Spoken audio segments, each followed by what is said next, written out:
almost both of my scripts done. And hopefully by the end of this week, I'll have it up. Yay, that's awesome.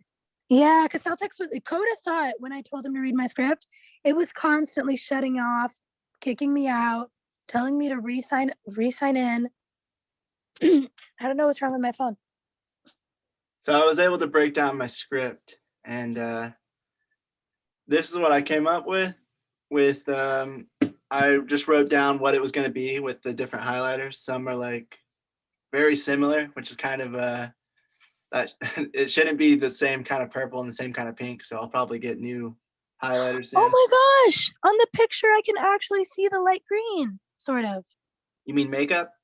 Yeah, because like when Coda showed it to me, I couldn't see anything. Like it wasn't showing. I was like, "There's something here," and he was like, Yeah. When I tried to scan it, the yellow, the greens all went away. So we had to end up taking pictures of it. I hope everybody can see this.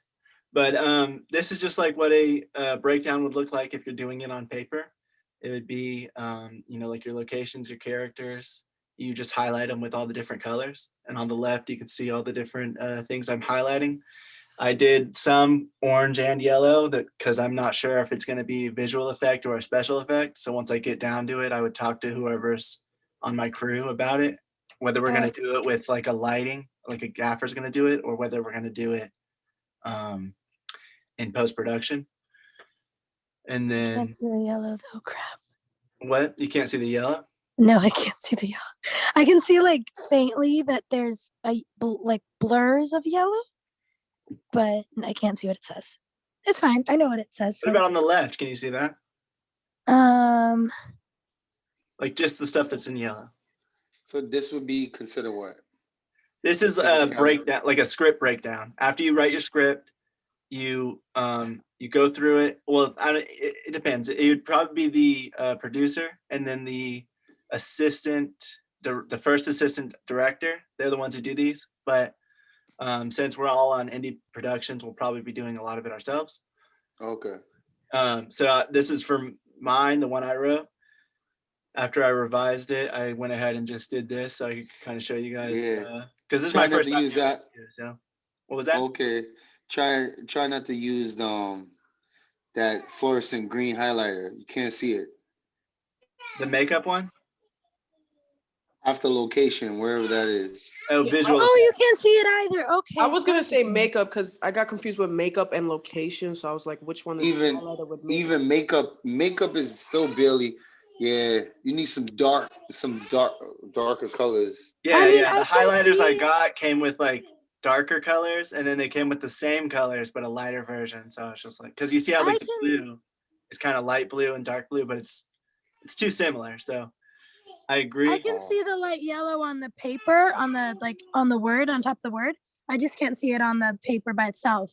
So maybe have yellow works as like an actual highlighter. Like you can see it on the script. That's all it so really maybe have it like in a black pen and then have the color next to it like we saw. As long as you know what color is right, then that's all that really matters, because you'll just tell everyone, yeah, this is visual effects. Mm-hmm. So on the left, you go through your script and you mark everything. Like purple is character, so I marked Lisa because she's in that scene. The location is the interior hallway, the narrow long hallway. And then a visuals or special effect would be the white glow coming from the doorway. The doorway would be considered part of the location, so I also marked that in green. And then you got like light gets brighter as she approaches, so that's either going to be something with the lighting or visual effect in post-production. And as you can see, I broke it down in eighths. Well, sort of. It was kind of hard, but I broke it down as much as I could in eighths so that you can see like how long each thing's going to take. And they say to do that as well, so you have a more proper. If you look to the right, you can see that this one is 2/8 of a page just for the hallway, because that's going to be the first little part, and then the same in the end scene in the credits. The hallway's used for that too, so I went ahead and added that into this page over here. So what you do is you go through on your script on the left and you just mark everything that you that needs to be marked, like if it's set dressing, sound, makeup, all those things. You go through and mark it all. And as you can see, some of them are marked multiple times because I'm not really sure what they'd be considered. And then on the right, you print out a page like this, a blank page, and then you write down what it is. You write down where it is, what the scene is, what happened. Someone asked, did you highlight makeup in the script? I actually, yeah, under Lisa's Phantom, Emma's Phantom, and Shrouded in Black Shadow, I wasn't sure how exactly to get the shadow look I want. So it might be a mixture of like gray makeup with like maybe a black kind of suit, or just a visual effect, or all three of them together. So I went ahead and marked that, the light green at the bottom of Shrouded in Black Shadow, Emma's Phantom, and Lisa's Phantom. You also put multiple when you know that both of them are going to do the job. Like if you need to like talk to them and see either which one's going to do it, or if both are going to be responsible for it. So when you see two, it's because either both of them are going to have to talk and see who's going to be mainly responsible, or because both of them are going to be responsible for that particular job. Yeah.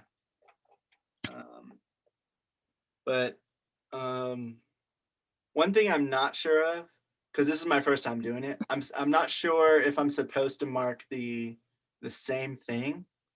Like Lisa's Phantom, it's in the same scene, so I don't know if I'm supposed to mark it both times or if I'm just supposed to mark it once. So. Oh, in the same eighth, you mean? Like in the same little like part? in the same scene. That all takes place in the up here in interior. Like, I don't know if you can see my mouse, but it's right here. Okay, let me look something up. Or no, sorry, that would be interior Emma's room day. But then I have Lisa's Phantom right here, Lisa's Phantom right there. So I'm not sure if I'm supposed to have it marked twice, but I went ahead and did it because they said, be extra careful if you don't know. You might as well just mark it twice. It's 2 different takes, so it could be something significant. And that would be something I learned later on with, whoever I'm doing it with. And then you print out this page over here and you mark down like who's in the hallway scene. It was Lisa up at top. That's the Lisa scene. And what special effects happen in there, or what. You only need to highlight them the first time they appear in a scene. You need to be able to hand off each scene's breakdown sheet, more on that in a bit, to each department. Pre-production tips, the basics of breaking down a script. Oh yeah, so I got that page from junglesoftware.com. You go on there and you like send them your email. They send you an email with I think this and a casting call and other things. But yeah, so I have the same things written down in special effects and in optical effects because, like I said, I'm not sure which one's going to be handling it. So I just wrote it down in both. But that would be something you bring up when you're going to like a production meeting and you have all your department heads. You would talk about all this stuff and go over who's going to handle what and how you guys are going to get it done. And you take all this stuff and you create a shooting schedule, which I will probably do. And then I might be able to get it done by Thursday and we can go over that. Okay, so this article is in the script. Can I send it to the WhatsApp group? Yeah, sure. I had a quick question. Yeah, what's up? Okay, so like because I'm also interested in animation, but if you're like writing a script for animation, wouldn't stuff like makeup and set dressing kind of be pointless? Because you're just kind of drawing how you want the character to look and stunts like. I think maybe not. I think you should. I don't know exactly. But for me, I would say because it's a different animation, it's in the background, so it's not going to be like, whatever you call it. Like how some background animation is just there, but it's like 2D. It's not actually 3D. Yeah. So it might be something like that. So it might actually be considered something different. Oh, okay. Either way, I think if it's something like, if it's something important, like a prop or whatever, you'd probably still put it as a prop, even though everything's going to be drawn. So really it's just like, it's all the same stuff. But I think because animation is getting so high tech and everything, it's probably a lot of this stuff is considered as well, like location, what prop they have. Like you said, makeup probably, I don't know if makeup would make Yeah, I was going to give the example of Pixar, for example, because they do have a department just for animating hair or the facial expressions and the coming up with the oh my gosh, I'm dying. Coming up with the background and how the room's supposed to look and all that kind of, so every little thing in that animation is like they have their templates. You guys probably know about this, like Pixar has like templates for the baseline of all of their movies and stuff. That's why a lot of them look the same or have the same props. But that's why I was going to say, like, I think it depends a lot on the animation style. And I think at the end of the day, there's still going to be props. They're still going to be designing a set in the sense of like things you put into it.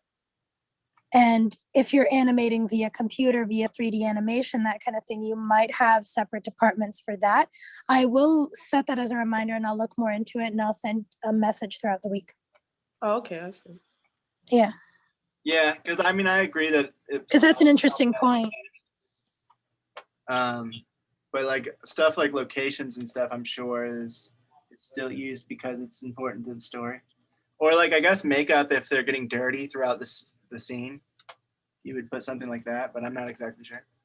Also, wouldn't there be like, what about for location? How would you do location if it's like, okay, for example, the characters aren't exactly moving in a different place. It's just like a different, okay, for example, the movie, I don't know if you guys saw the movie Searching. No, I've never seen it. Like where this guy tried to, okay, let me find some movie. It's kind of like on, you know, okay, you saw the movie Unfriended, right? Okay, you didn't know it, but yeah. I know. yeah, so like, okay, they're all in their room. They're not moving, but like they still go on different websites and stuff because the movie is kind of, the whole point is they're online. The movie's basically online. So for like location, would you be like Facebook, Twitter, email? Because Probably like, stay in their because room, but they all just sit there and go on different websites. Yeah, I think you would still use it because it's still for the script. Whoever's reading it is going to be looking at like what's happening in it, so they need to know like where the characters are, whether it's animated or not. They need to know what they like because animation also costs a lot of money depending on how grand the scene is. Like if you're on a battleship with a bunch of different things happening, it's going to be a lot different than if you're just in someone's house because there's a lot more stuff to animate. There's a lot more concept art that goes into certain things. So I think you'll still put all of the animation in it. Okay. I mean, all of the scenes in it, like the scene headings would kind of be written out the same. But like we said, we'll look more into it because I'm really sure about animation. Yeah, I set a reminder for tomorrow to look into it. So I'll try to send something in the group by tomorrow. But yeah, so I just went through the entire script and did the same thing. And each time you change your scene, like the other page on the right, this one, that was just for the very first part when she's in the hallway and she's walking in. And then this part is whenever the scene's taking place between her and Lisa. And Emma goes running to the door. So it's like a lot of different things happening. There was a lot of stunts. Anything considered more than walking is considered a stunt. So when she gets up to run, that's considered a stunt because she could possibly trip on set and get hurt. So you always want to have like safety talks with anything that happens that's more than just walking. And also blocking. Yep, blocking too. Figuring out where the actors are going to go and where they're going to be so that you can figure out where the cameras should be. And get gaffer tape to set marks. Yep. And hello, people. Hey, what's up, Daniel? Sorry I'm late. Hey, you're good. I had a meeting. And so then I just wrote down everything that's going to be in it. This scene's, it's most of the script, so it's like there's a lot more stuff in it. And of course, once you're actually on set or once you're actually getting ready to make it, I'm sure a lot of this like set dressing that I have is going to be taken out. And there's other ways you can find out how to do it. Maybe they have the same dresser in just different places. So that way you don't have to have two dressers in the room, stuff like that. So always be aware of that too. Like your script's going to change a lot throughout pre-production, production, and post. It's probably going to be like a similar movie, but different than what you had in mind whenever you see the final product. So you might need to revisit this a few times as well. And then So Yeah, so it's basically just the same thing. You just go through it. It's very tedious and methodical, but you have to make sure you capture everything so that you don't leave anything out. Any sounds that you need, any props, especially characters, what actors you need in the scene. If there's any extras, stuff like that. You need to make sure that you have all the information before you get on set so that everyone knows what's happening, everyone has everything that's needed, and everyone knows what's coming next. Yeah, like we said last week, it's really good to help keep track of your days, keep track of what everyone's job is, what you're going to need. So it's a really important part, even though it doesn't look like it. And in the meetings, you're going to be going through this quite a bit. And keep track of allergies too is important. Allergies for like food? Yeah. Oh, yeah. I've seen so many sets that they feed the people stuff they're allergic to, or I've been on a set, I had to starve on the set. I had to go over to McDonald's and eat because they got what I was allergic to. Right. Yeah, that's in the that's actually in the first aid. Like there's a list of like things you need to have, and that's in the first aid and emergency things. That's why their food is so bland.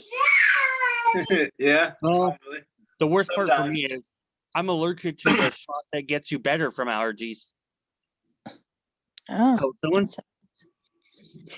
Hey, Daniel or James, do you guys know? I was asking if when you're doing a scene breakdown, a script breakdown, if a character or a special effect is in the same scene twice, do you mark it both times or just once?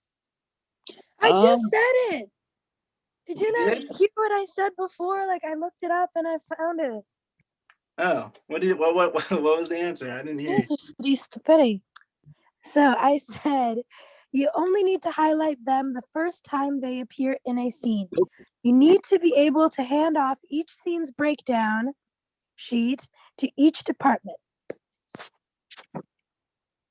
Okay. So I guess it's just if it's like more of a, if it's the less people you have, the more you're going to be doing, remarking it probably. But yeah, like other people also mark it themselves. Like any of your department heads will take it and they will mark it themselves for the things that they need. Or they're all going to have a copy of the script pretty much. Sound department, camera department, everybody has their own. We said allergies. Anything? Because that's pretty much it. I was just showing you guys how like I did it and like the general how it's done. He said allergies with makeup and outdoors. I've experienced that as well. Yeah, makeup is really... What does script day mean? Does that mean like the day of shooting? It basically means in my opinion, it means just like the day of shooting. Like when it's daytime, then it's night script. I'm looking at it. At least that's how I've ever worked it. So. Gotcha. But yeah, when a scene goes from one day in the story to the next night, then day, this is considered a new story day, also known as script days or dramatic days. They are the best friend of the script supervisor. Multiple days, then you have day 1, day 2, day 3. They are the best friend of the script supervisor, and not only will characters' clothes change with each story day, but there may also be other physical changes too. So it's for story continuity.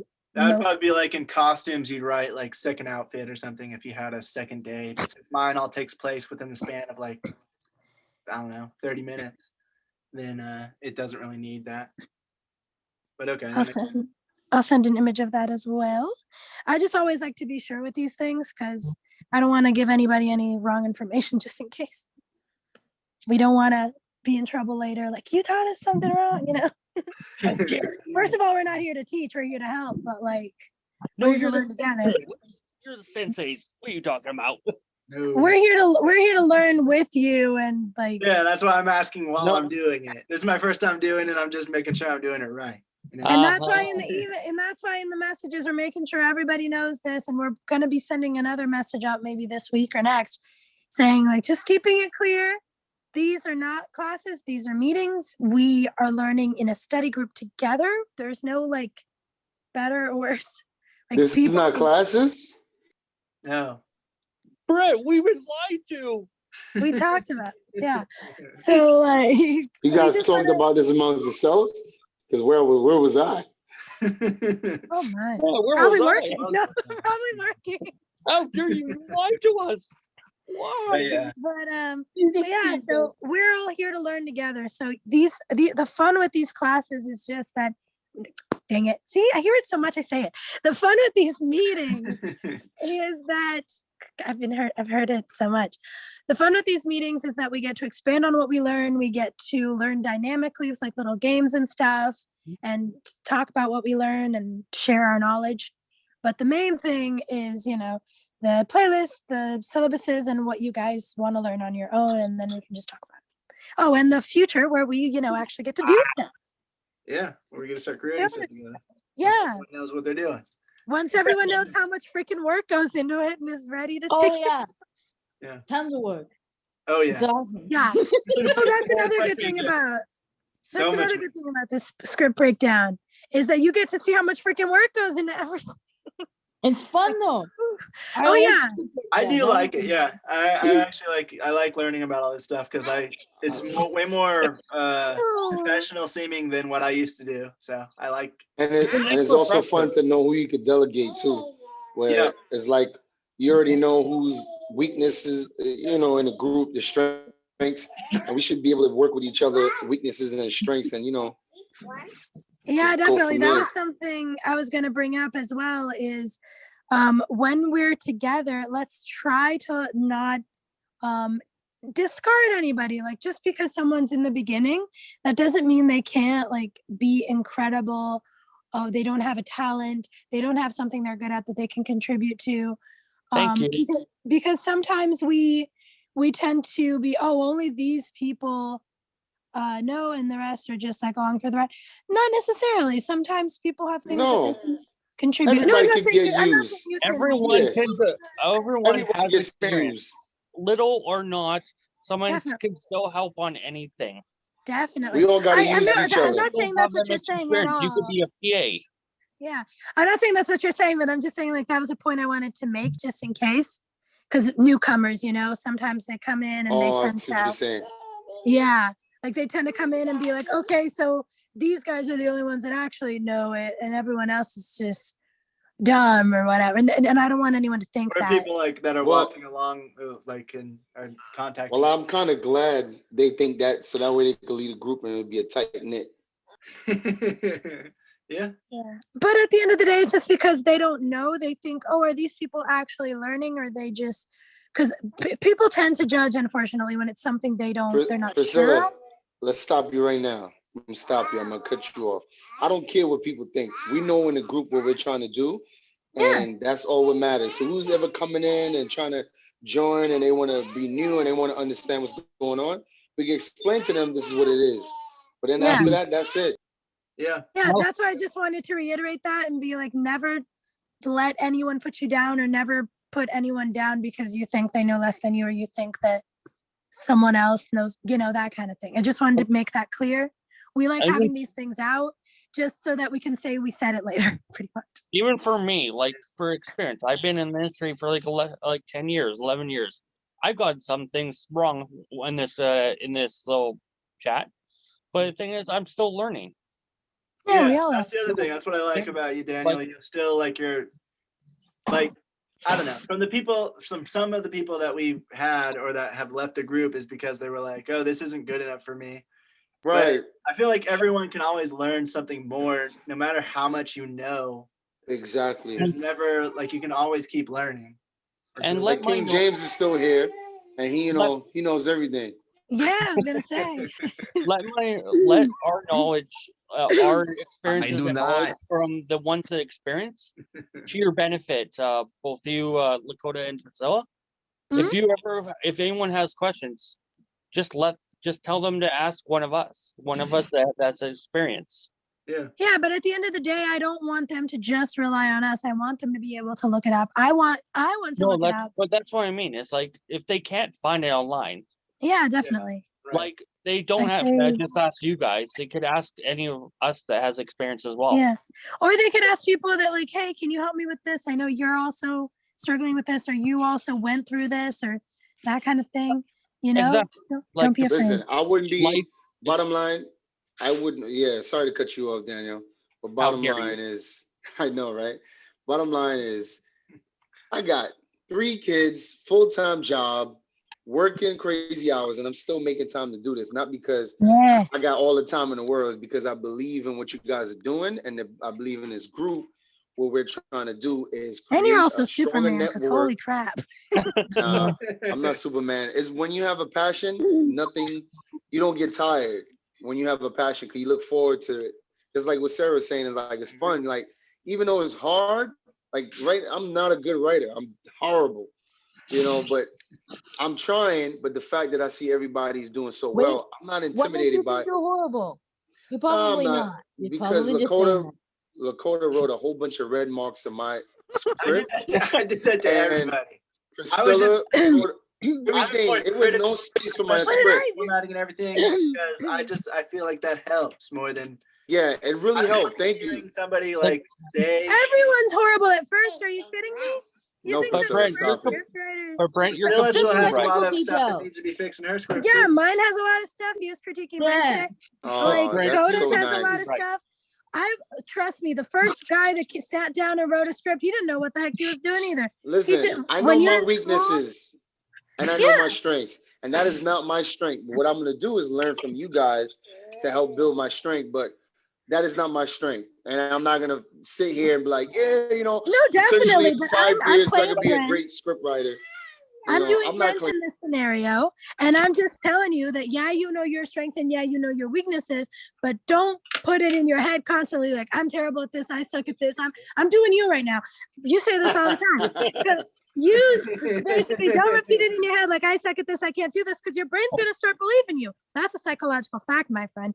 Your brain will believe anything you tell it, because that's just how dumb it is. No, You're totally right. It's like the fact before this Yeah, pandemic, it's true. I'm That's how sorry, you dude. learn. Well, it's fact checking. So you teach yourself, you teach your brain something, and it'll check the idea with all of the other ideas that like processes that it already has. So if somebody said like gravity doesn't exist, you're obviously going to be like, no, gravity exists, because we know that gravity exists. So you have the knowledge that fights against that idea. But if it's my gosh. Finish, Sarah. I'll give you an example after you say finish. But like if somebody calls you on the phone and says they're wearing a green shirt and you can't see them, you're probably just you're not gonna have any thought process that's gonna fight against that. You're just gonna be like, okay, cool. Unless you know that they're always lying about the color of the shirt, then you're gonna be like, no, last week you said your shirt was purple and it was blue, so I don't believe you. But otherwise, I find that I usually just, that's my point is, so I went off on a tangent, is an idea that has no pushback is going to be easier to sit versus like if you have pushback to a new idea, then you have to figure out how that new idea sits with the old information. Yeah, like I can say that, you can say that, oh, it's not my best. Like, I'm not necessarily the best at it. I don't think it's my calling. I don't think it's what I meant to do. You can say that. I don't think. Listen, we're all gonna suck at things, right? You're not gonna be great or good at everything. You're I gonna think be I suck at this, but I'm still gonna try, and I I'm think still you gonna do, get better. Priscilla. I agree. I think you do suck at this, but I'm still Okay. here for you. but practice makes perfect. I It's was like gonna give. Oh, I sorry. don't know all of that. Once you suck, you Boy, suck. Daniel's being cut off all the time. Go ahead, Daniel. Yeah. Who's talking? No, it's like practice makes perfect. It's like before this pandemic, I've never actually made props for film. And I just started picking it up. I'm like, you know what if I do this? What if I throw this together? And now I'm making fake beer cases, and they look pretty damn good. Like, they look like they should belong on the shelf. My cereal boxes looks like basically amazing. Like, they're not perfect, but And who gave you this critique? Sorry? Who gave you this critique? What? That they're good? Yes. Sarah. Oh, okay. I blame Sarah. He's Sarah making said it's fun of good. you, Daniel. Don't worry. He's just I'm joking. messing with you. Go ahead. He's Like, messing with you. I know. But the thing is, it's like I'm saying, it's like you just need to practice everything you do. It's like if you want to master something, you got to practice it. You got to basically, you can't just pick up karate one day and be a master, be a black belt. Yeah. Yeah. One example that when Sarah was talking about, oh, you hear like people don't think something exists. We were watching 12 Monkeys, and whoever told us to watch that movie, what the heck, guys? Like, it's a good concept. Bad execution. Like, I'm sorry, I did not like it very much, but we thought it was a cool idea, like a really cool idea. So we were watching 12 guys were monkeying around, and he was talking about the guy who, like, because he came back from the future and he was telling people that there's going to be this virus or whatever that's going to kill people. It's like he lived in 2020 or something. Anyway, but basically one guy made an argument. The first guy that told people about germs, that discovered germs, everyone thought he was crazy because he was like, no, there are these little microorganisms that make us sick. Like, if you're hearing that for the first time, you're like, this dude's a loony. This dude's, it can make no sense. It's crazy. Yeah, your brain's gonna shut it down because it doesn't sit right with your pre-existing beliefs. But then once you can figure out the why, how, and where it sits in, oftentimes that's how new things in science and stuff, how new theories and stuff are created. Like medicine and the witchcraft and everything with them. Well, it's tested against the old theories. Yeah. Because and you might not people doing something different. Theory that, like, result of theory that you might have anticipated, but it leads you in a direction that maybe you'll find a new conclusion that nobody had even thought of. Yeah. So there's a cool debate in the comments. What do you guys think about talent versus practice with script writing and that kind of thing? Because I think it's a little bit of both, in my opinion. I feel like there are talented writers and people who are just good at it. But I feel like there are a lot of people who just work really hard and get better. I agree. Sorry, you finish first. No, go ahead. I was just gonna add an interesting point. Say somebody has a background in like writing legal papers and they decide to write a script. It might come off that they have a talent for writing, but it's just they have a different background in something that's parallel. Does that make sense? Sometimes that could be an attributing factor. Like how poems can be turned into a Shakespeare play, or how they can turn Shakespeare into She's the Man. How what was turned into a Shakespeare play? Like how they turn like Shakespeare's poems into like plays and stuff like that. Yeah, that's kind of a cool thing. Well, he was a playwright as well, so a lot of his were already plays. But yeah, I get what you mean. But yeah, it's just crazy because at the end of the day, yeah, he was a playwright, and then he had some poems. But I think it's rare. That there's talent that is better than like working hard, but I believe it is out there. But some of those people don't even like use their talent, so it doesn't even matter. And the people that are actually working at it get better and better and better. So eventually they get to the level of the people who have the talent. Yeah, have you ever noticed that the most talented people at something are the most messed up? Like the people who either just are broken in some way and don't want to do it, or have so much talent that they can never bring themselves to actually write. For example, Da Vinci, he died without completing a bunch of his stuff because he would start halfway through and then he'd have another idea and then start and then have another idea and then start. So he had a bunch of half-finished projects because his brain was so like talented and had so many things in it that he could never complete it because his genius was so big and he had so like he couldn't. He fully cut off his ear, not halfway. Oh no, that's Van Gogh, isn't it? I don't know exactly the history of it. But I feel like that's Van Gogh. Yeah, Van Gogh cut off his ear. It's weird. No, it was for his brother's wife, actually. No, it was for his girlfriend, wasn't it? No, it was for his brother's wife. Oh well. Anyway. Here's the funnier thing too, as well. Like if somebody who does practice all the time, you know that it's a sacrifice. When you put in a lot of time and energy into growing a certain skill, you obviously are taking that time and energy away from growing other skills. And there's so it's like an interesting one of balance in life. How some people might be better at athletics versus academics just because that's where they put more of their time and energy.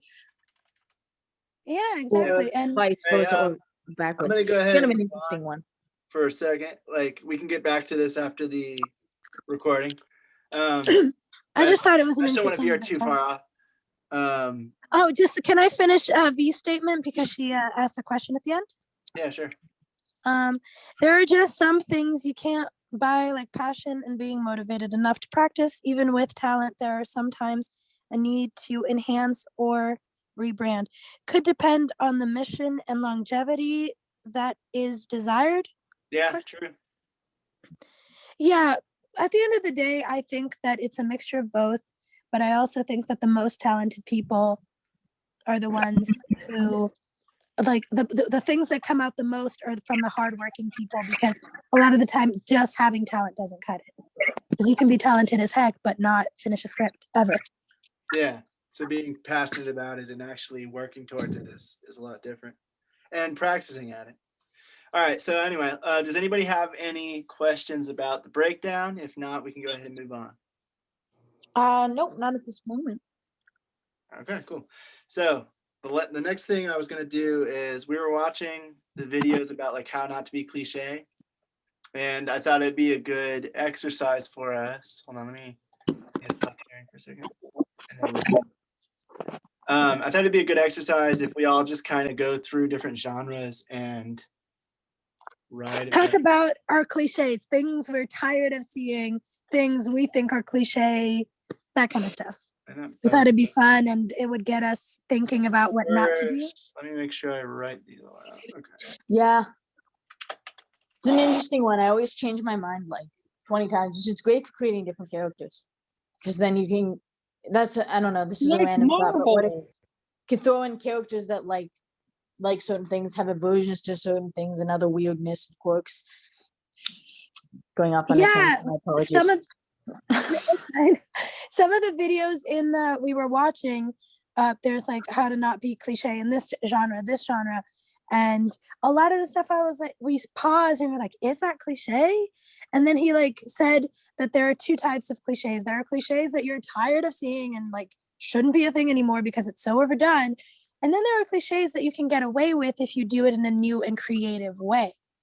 Kind of why, okay, I'm going to bring a reference to that. Spoiler to anyone that haven't seen Infinity Game or Endgame yet. Maybe not say that, man. Have you seen Infinity War? I've seen it. I just don't know if everyone who's going to be watching or if everyone who's in the group. I've seen it. I believe Infinity War. I've watched all of them. I won't say anything on Endgame, but I'll say it on Infinity War because it's way older. All right, spoiler warning, everyone, if anyone's watching it. Oh, come on! If you haven't watched it by now, you're clearly not interested. It's like the fact that they always make the good guy win, but with Infinity War, they actually made the bad guy win, which was a nice difference. It's a cliche to have the good guys always winning. Yeah, it's true. Actually, having some more. I feel like that cliche has been broken a lot. Wrong. There's no. I can go Google. Oh, sorry about that. When it's already been broken, that just means that it leaves way more creative flow, because now it's just like, will the hero win? Will the villain win? And it's just like, I like when the villains win. I do too. I love when the villain wins. You don't know. You're just like, I don't know what's gonna happen. That makes nice that like the good doesn't always triumphed every single time. I like because otherwise it's boring because you're watching a movie with all this conflict, because you just know like they're gonna win and they're gonna get out of it somehow. So like Marvel, like I want to see Marvel where all the good guys die and not come back to life in the next. That would be an interesting one. What if all the good guys die, then the bad guys win, and then in the next movie, some of the bad guys decide to end up being just another group of like. Raphael said, like Infinity War is part one, though. Let's be real. Like if you watch it, you know they're gonna come back to romance, sci-fi, fantasy, action. So it's just. What am I missing? The ending was so uncalled for. What genres am I missing? Yeah, I loved it, and I thought like it was amazing. I think the ending and Endgame was pretty good too. I think bittersweet endings where they win but they also lose a huge thing is really good. Like again, I'm saying this for the millionth time, but this really pisses me off, people. I'm sorry. I know I keep hitting on the same thing. I'm such a fangirl. If Supernatural had ended on season 5, it would have been perfect. Okay, tragic, sad, there was like they didn't completely win, but no, they had to go on that freaking thing for 10 more years and ruin the crap out of it. So I'm bitter. Like they did with if you Smallville? can't tell, I'm bitter. Like they did with Smallville? They kind of Yes, destroyed like that series after. Smallville. Thank you. Smallville should have ended at season 4 or 5 Yep. at the latest. Freaking Dexter should have ended on season 4. It's just so much that you're just like, let it end. Yeah, it's like 9. Even The Walking Dead, like, come on, like, yo. Oh my How gosh, much times that you gonna scene where die? yes, How many I'm not gonna times? spoil it, but that dude that we thought he was dead at the end of the season, and the next season he's alive somehow because reasons, even though he was like You probably being just Listen, The spoiled it Walking for whatever Dead, season that is. yeah. Up- up Walking north. Dead, You guys are the worst spoiler people ever. I didn't say who, and I didn't give details on how It we doesn't thought he matter was if dead, someone if okay? someone dies at the end of the season, you're gonna be like, oh, that's who like she, anyone's That's still who- watching Walking that's who Dead. she's talking about. Like anyone's still watching Walking Listen, Hey, Dead. I haven't feel like seen they should Breaking have a Bad yet. cutoff. I don't want any spoilers on Breaking Bad. Breaking Okay, Bad, they nobody went watched too Breaking far Like, too. if any of you guys have seen Gravity Falls, that's one show that could use another season. Yeah, but I was afraid Wait, to ruin no, it. it didn't. Gravity Falls I was ended gonna- perfectly. What you mean? I was No, I gonna think say like it I ended think pretty it needed well. one more season before Weird Again. No, it didn't. What else was could still it have been satisfying. said? Guys, you're gonna That's- enter What are the other spoilers some genres I'm territory, missing? and I You haven't guys see seen. this But board? What Coda are the hasn't genres watched I'm Gravity Falls yet, so I haven't made him watch it yet. So shush. Oh, how dare That's you? true. That is What you To said, be Dakota? Olga, though, if anyone likes cartoons that are like a little more mature and really smart and clever and well written, Hilda is amazing. Hilda, yes. Yeah. Hilda's so good. Star versus the Universe is pretty damn good too. Yeah, that one's really No, good. too. no.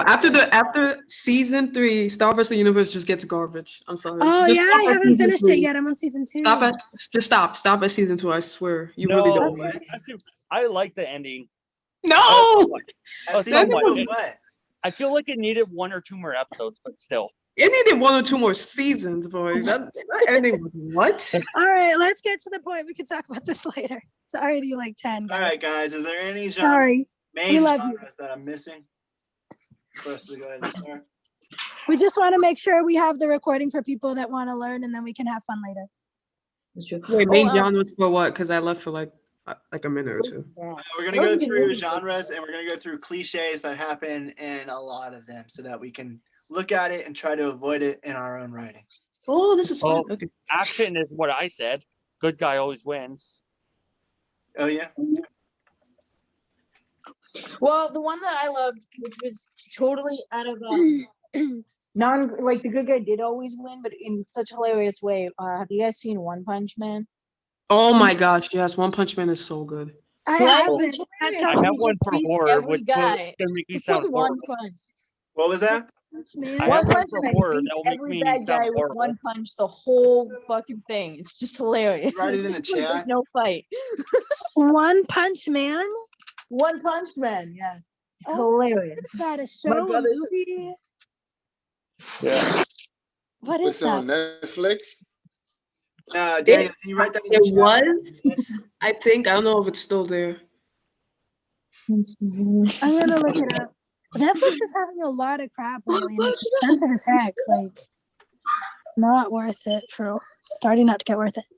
Anyway, okay, so action cliches. I have one. All right. What is it?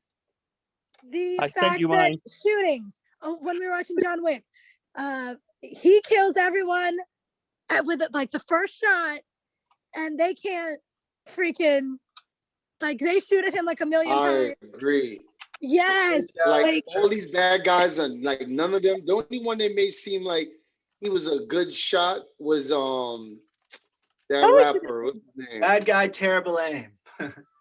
yeah. What was his name? Yeah. You know what I'm talking about? The rapper. Oh, Eminem. I mean, not What? Eminem. 50 Cent, the one that got shot like in the head. what? Okay, because Did he you not watch survived. John Wick? What are you talking about? Oh, because you said What's the his- rapper. The only rapper that I remember getting shot is 50 Cent because he survived and it's like got shot in the head and everything. John Wick. Rapper getting shot. No, not John Wick. It's just like you Oh, said, I like rapper. John I Wick. immediately. I agree with you. Common. I was talking I Common. don't say that. My brain Common, just Common went. was the only I one don't know in how John people Wick get seemed like how he was that doing react. something. But Yeah. you Oh, can't the deny sniper true. dude. Common, Oh, I want Common. to sniper. Hold on, dude. were there any cliches said, or are you guys just talking about a movie again? No, it's the cliche where it's like no one. You act like all these professional killers. Not one of them got a good shot like you could hurt you. Oh yeah. No, they terrible aim. John they Wick 3. usually back it or up with They God. usually back it up with usually it's like, oh, the guy's a retired Marine veteran XYZ, so it kind of makes sense. No, it So don't. No, If you're a it doesn't. retired It's the veteran, most you're not gonna annoying lose. It's like cliche riding a bike. ever. If I'm The a only- trained That's sniper hard, or shooter, yeah. I'm not The gonna only lose that thing- skill. The only thing more annoying is that that is the trope where like there's a bunch of guys coming at you at Just once, put and for it, some reason Dakota. they all fight you individually. That's What? Like funny. I though. hate that Just trope put it. so Somebody's freaking saying much. my name, but I can't hear. Yeah, but like it depends on the fight. Like if it's supposed to be a brawl, it doesn't make sense systematically. But Yeah, if like it's they're sort of an jumping at honest him, kind like of let's thing, get then it him. works. No, like What? like That would let's be get considered him. a trope, wouldn't it? The Like, sniper wait, was like that. You A mentioned lot of that? those damn Japanese, Chinese movies, those Asian movies. I'd be like, yo, The Hong Kong it looked Yeah, I'm like 20 pretty sure guys was we need rushing to, you, and you only fighting 2 guys. What? The guy just Exactly. waiting? I hate Are they waiting that. to jump in? Like, why you don't just hit him in the head? Like, It's like a freaking video game or something. Yes, I hate that trope. Wait, I so think I wanted to say much. that I'm not sure if you guys talked about this because I left for like 10 minutes or whatever. But like I'm pretty sure I think we need to distinguish the difference between a trope and cliche because I don't think they're always the same thing. Yeah, I agree. Good guy Mm. always wins. That's Bad really- guy. that's very Because I terrible. think Okay, so trope, how good do guy we always decide? wins is more of a trope than a cliche. Fair enough. Yeah, that's a good Yeah. point. So should we have like a part that's just tropes, honey? I don't know if I can. Like no, like a little segment, just tropes I mean, I guess. in the little corner over there. There's like a little corner Where? Over here? in that right there, all white, right there. nah, that's too much. Let's stick to cliche. Okay, let's Thank you take for the that input with cliches. the. Another Thank you for the cliche input is with the troll, though. Yeah, somehow but that's a good point. That Jump makes scares would be sense. another trope then, not an another cliche is somehow the good guy always heals by the next scene. Oh yeah. Or he. Oh my Imagine- gosh! Why is every action movie cliche? I already What kind the of have that. Good guy never is seriously injured. Because Yeah, it's nobody like- wants to watch a good, oftentimes like a standardized action movie. They just want to see a bunch of stuff get blown up. Some guys like have I a love fight. action movies. I love But things that's being what I blown mean. up. Like you go in expecting the expected. It's supposed to be like. But I hate upside. that part though. I hate the whole like I can suspend my disbelief. Like I like John Wick 1. I like John Wick 1 and I'm okay with it. And it's fun. And it's got a few cliches. The writing is terrible.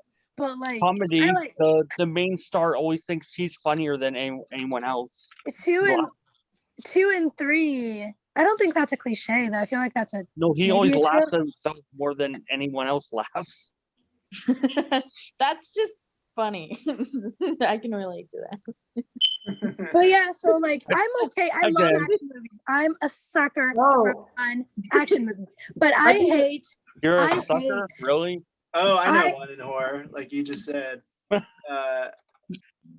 You said the villain suffers in some way or is defeated, but I say that the cliche is when they don't get defeated; they keep coming back. Or like Yeah. Yeah. like Like at the dead, end of and all the a sudden movie. Right. gone. It's like his his body's gone. Like Or the Jason, good- like how much Or time the you gonna bad die, guy that Jason? can never stay in jail for too long. that Oh, guy doesn't stay dead. Jason, Jason the it, Candyman. I'm like, y'all not gonna die? Yeah. Yeah, they fall down like 8 stories into like some. They get shot. Right. They fall down a window. They get freaking break their neck on a fall. Nope, they're still their bodies disappeared and they'll be back for the next film. Maybe somehow.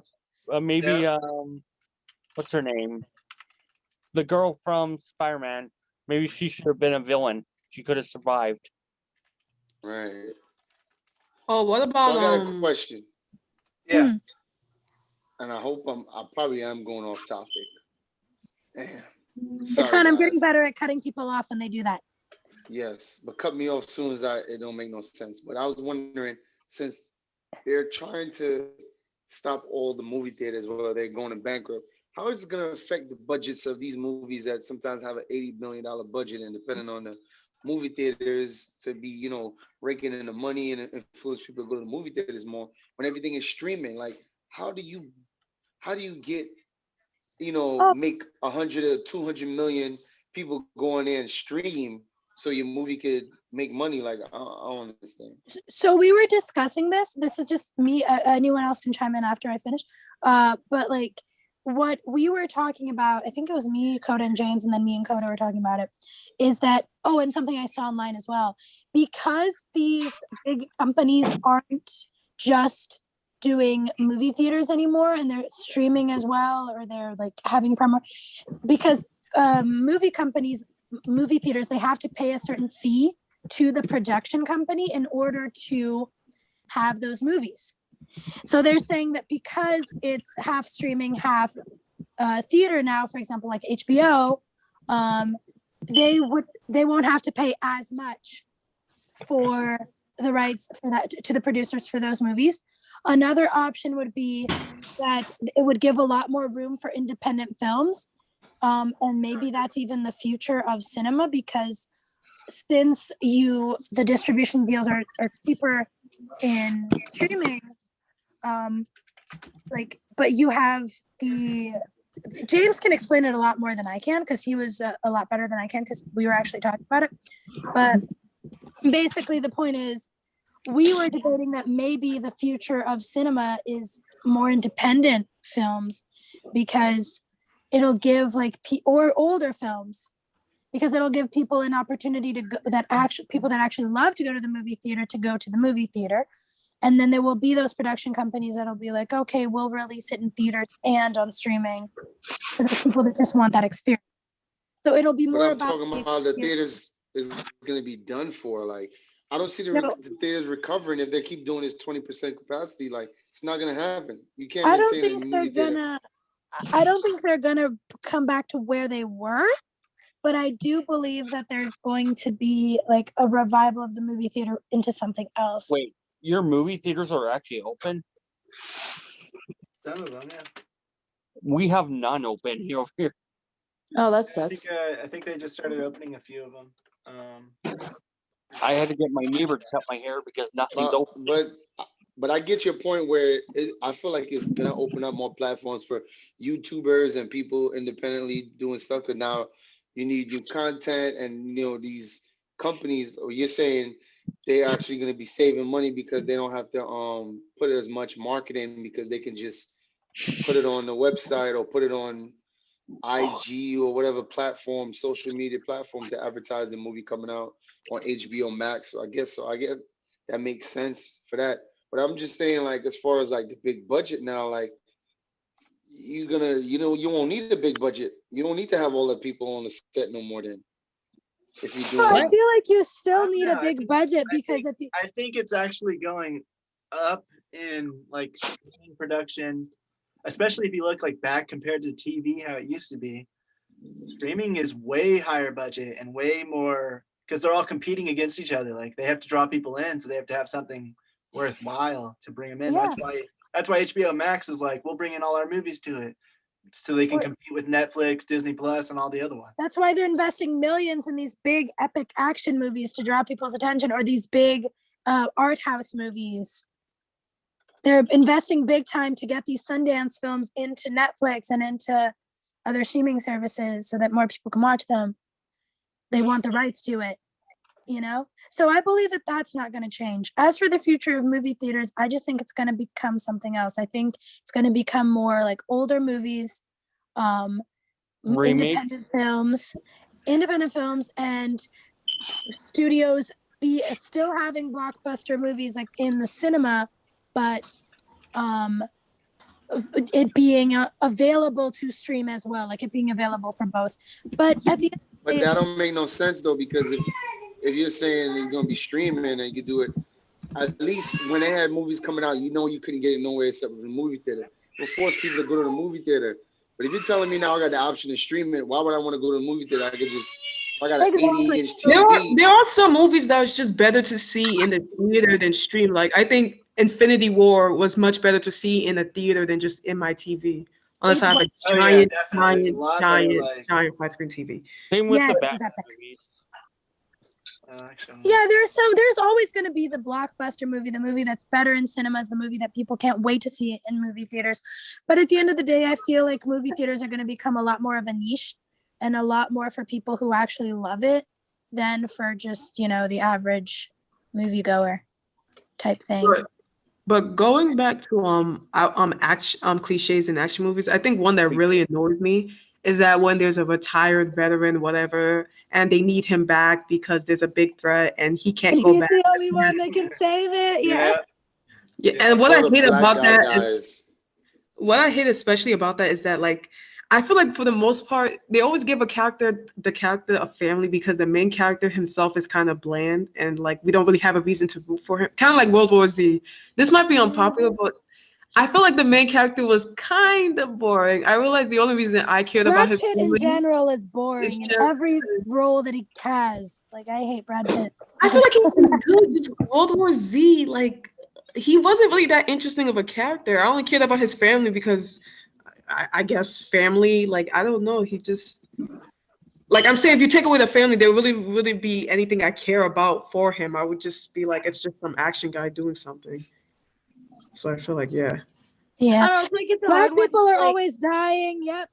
That's become such a trope that even people make fun of it in horror movies. Like, I'm the black dude, I'm gonna be the first to die or whatever. Like, Oh, like I've Get seen Out. that, like Scary Movie, Get Out, Yeah. a bunch of cliches. Is that still a cliche though? I feel like it's been so overdone that people don't even do it anymore. They make fun. Nah, of they how- still do it. Really? Okay, then go Yeah. ahead and put it on there. With fantasy, basically the good side always wins, the bad side always loses. I mean, Yeah, but then fantasy. again, That's more. a trope. I feel like that's more every movie good side wins. With fantasy, it's more like let's say they're trying to make a race. It's always the elves are the good guys. The like they always that was in one take of the the videos. tropes videos. and Always races and they just generate like the elves. There's always an elf in a fantasy trope. The elves are always these white angelic, Right, pure creatures. sophisticated. And then the dwarves are always these dirty, angry, grumpy. Oh, how about this cliche too? When you look at some of these Egyptian movies, like even Immortals and all that, all the main characters are white. Like, so I'm like, so we're in a hot ass Egyptian desert, and all you guys are white. Yeah. No offense, but it's like you telling me no black Egyptians out there? Is whitewashing a cliche? Oh, or I a think trope, though? that what you're talking about in the Don't worry, chat, that is what's called Ex Machina. block all back then. Ex Machina would be that's kind of I guess that That's whitewashing, isn't it? It's like that's more of a trope than a. I would say that's a cliche because it Really? happens all the time. Oh yeah, but so does a trope. I don't know. Would it count as a trope or a cliche? What do you guys think? I know that they had it in the video we watched for cliches. I don't know. They had Honestly, I race would try baiting to for the avoid elves. Both. I think ex machinas are a cliche because you just like they come out of nowhere and they. The MacGuffin. Don't forget the MacGuffin. For comedy, I guess fat guys are always like a speed racer. Somehow The they're- objects. Well, I've never seen any movie where a fat guy was a speed racer. Homer Simpson. Homer It's pretty Simpson's a speed racer? He's pretty fast for a bigger guy. I don't know. I think that's not used as Same. much to be a trope. Oh wait, someone said he said I'm not sure where it would go, but I think That's the one I just read. It's the Deus Ex Oh. Machina one. Anyway, What else? battles? it's the object. Did you put like the object? It's the ring, it's the sword, it's the blah blah blah. Like they said that a no lot. object of power. Yeah. Is a haunted house a cliche? Yeah. I love it though. I love haunted houses. I think that's more of a trope than cliche. Like I'm such a I don't sucker care. for- Let's just add them together. They're pretty much the same thing. We're debating semantics. Like, what do I add if I can't add tropes? I guess you could say like pretty much everything in horror seems to be like a cliche or has been done already a lot. But what are the Yeah. cliches you guys think that can be done in a more creative way? And what are the ones that you think Right. are This is just- also like, especially what the videos were saying. He was saying like, you know, a lot of these, you can just try to find a better way to do them, a different way, make them unique somehow. Don't make it exactly the same. Don't make it generic. At least make it like something interesting. Don't Like make one a- example- like a on top of a what is it called? Indian burial ground. They always say that. Like that's a cliche. I blame I guess Stephen haunted King. house would be a trope, but with that trope comes the cliche, right? One example that he gave was that in every horror movie. What? What? Somehow, like they lose something in a second, it's always found somehow. In horror I movies, feel like one example that he gave was a car. Like for some reason, while you're running away, your car is always not working. It just decides not to work right as you're about to escape, and then out of nowhere, in the last minute, the last second, it starts working. Yeah, again. that's like thriller or horror. So I'll add that. I also feel like sometimes they don't want to take chance with doing like But it's also like you don't like it's lazy writing in the way that it's like it's been done and you know it's been done, but you're just kind of like, I don't know how else to get him out of this situation. So Honestly, I feel like you could kind How of to turn build suspense. cliches. I feel like they could no, not you. I feel like you could turn cliches into comedy, like the car thing. It would be funny. Like let's say they're trying to turn their car, but then you realize they're not turning it on properly, and then it turns on like it seems like the cliche of the car turns on conveniently. At the Oh right moment. yeah, definitely. Like comedy would be like comedy is where you can do it and make fun of it because it's been done to other genres. Like you're saying, I don't know if you would put like, because it's been done so much. That's why that would be funny. Like to see, like, oh, they're not even turning the key the right way. They're just dumb. So would it be a cliche that every time, like I feel like they have a lot of creative writing and can do different things, but they want to keep things in a certain format. Like they want to keep it to where it's like they don't want to go too much into other cultures. They want to kind of like stick to one type of, you know, like if they doing movies on different cultures, a different background, they find a way not to use the culture, the people in that culture. It'd be like That's just active because to, they like- want to sell it to more people. The more specific they make it to a culture, the less it'll sell to people, which but not kind of that sucks. necessarily true though, because if Yeah, you come up with a definitely. movie and it's saying a Brazilian Crazy Rich action Asians is a hero. good example. That was Right, they whitewashed that, but it was no, they were mostly- Koreans, and like a lot of them were famous Korean actresses that I've seen in quite a few dramas. I'm a little not very proud of saying I that. have one for but action or comedy. like I used to be really into drama, so it was really cool watching Crazy Rich Asians and seeing like, oh my gosh, I know her. You know, it was pretty cool seeing that. I have but- one for action or comedy. Goda. Which one was it? The good guy always gets the girl. Yeah. Are you kidding me?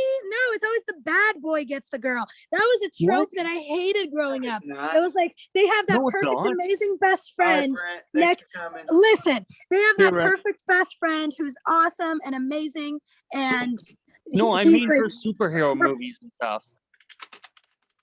but Brett, you're right to an extent. Like, unfortunately, like we don't You're take right. risks in Hollywood. They should take more risks, and they should be. Yeah, they don't want to take a risk.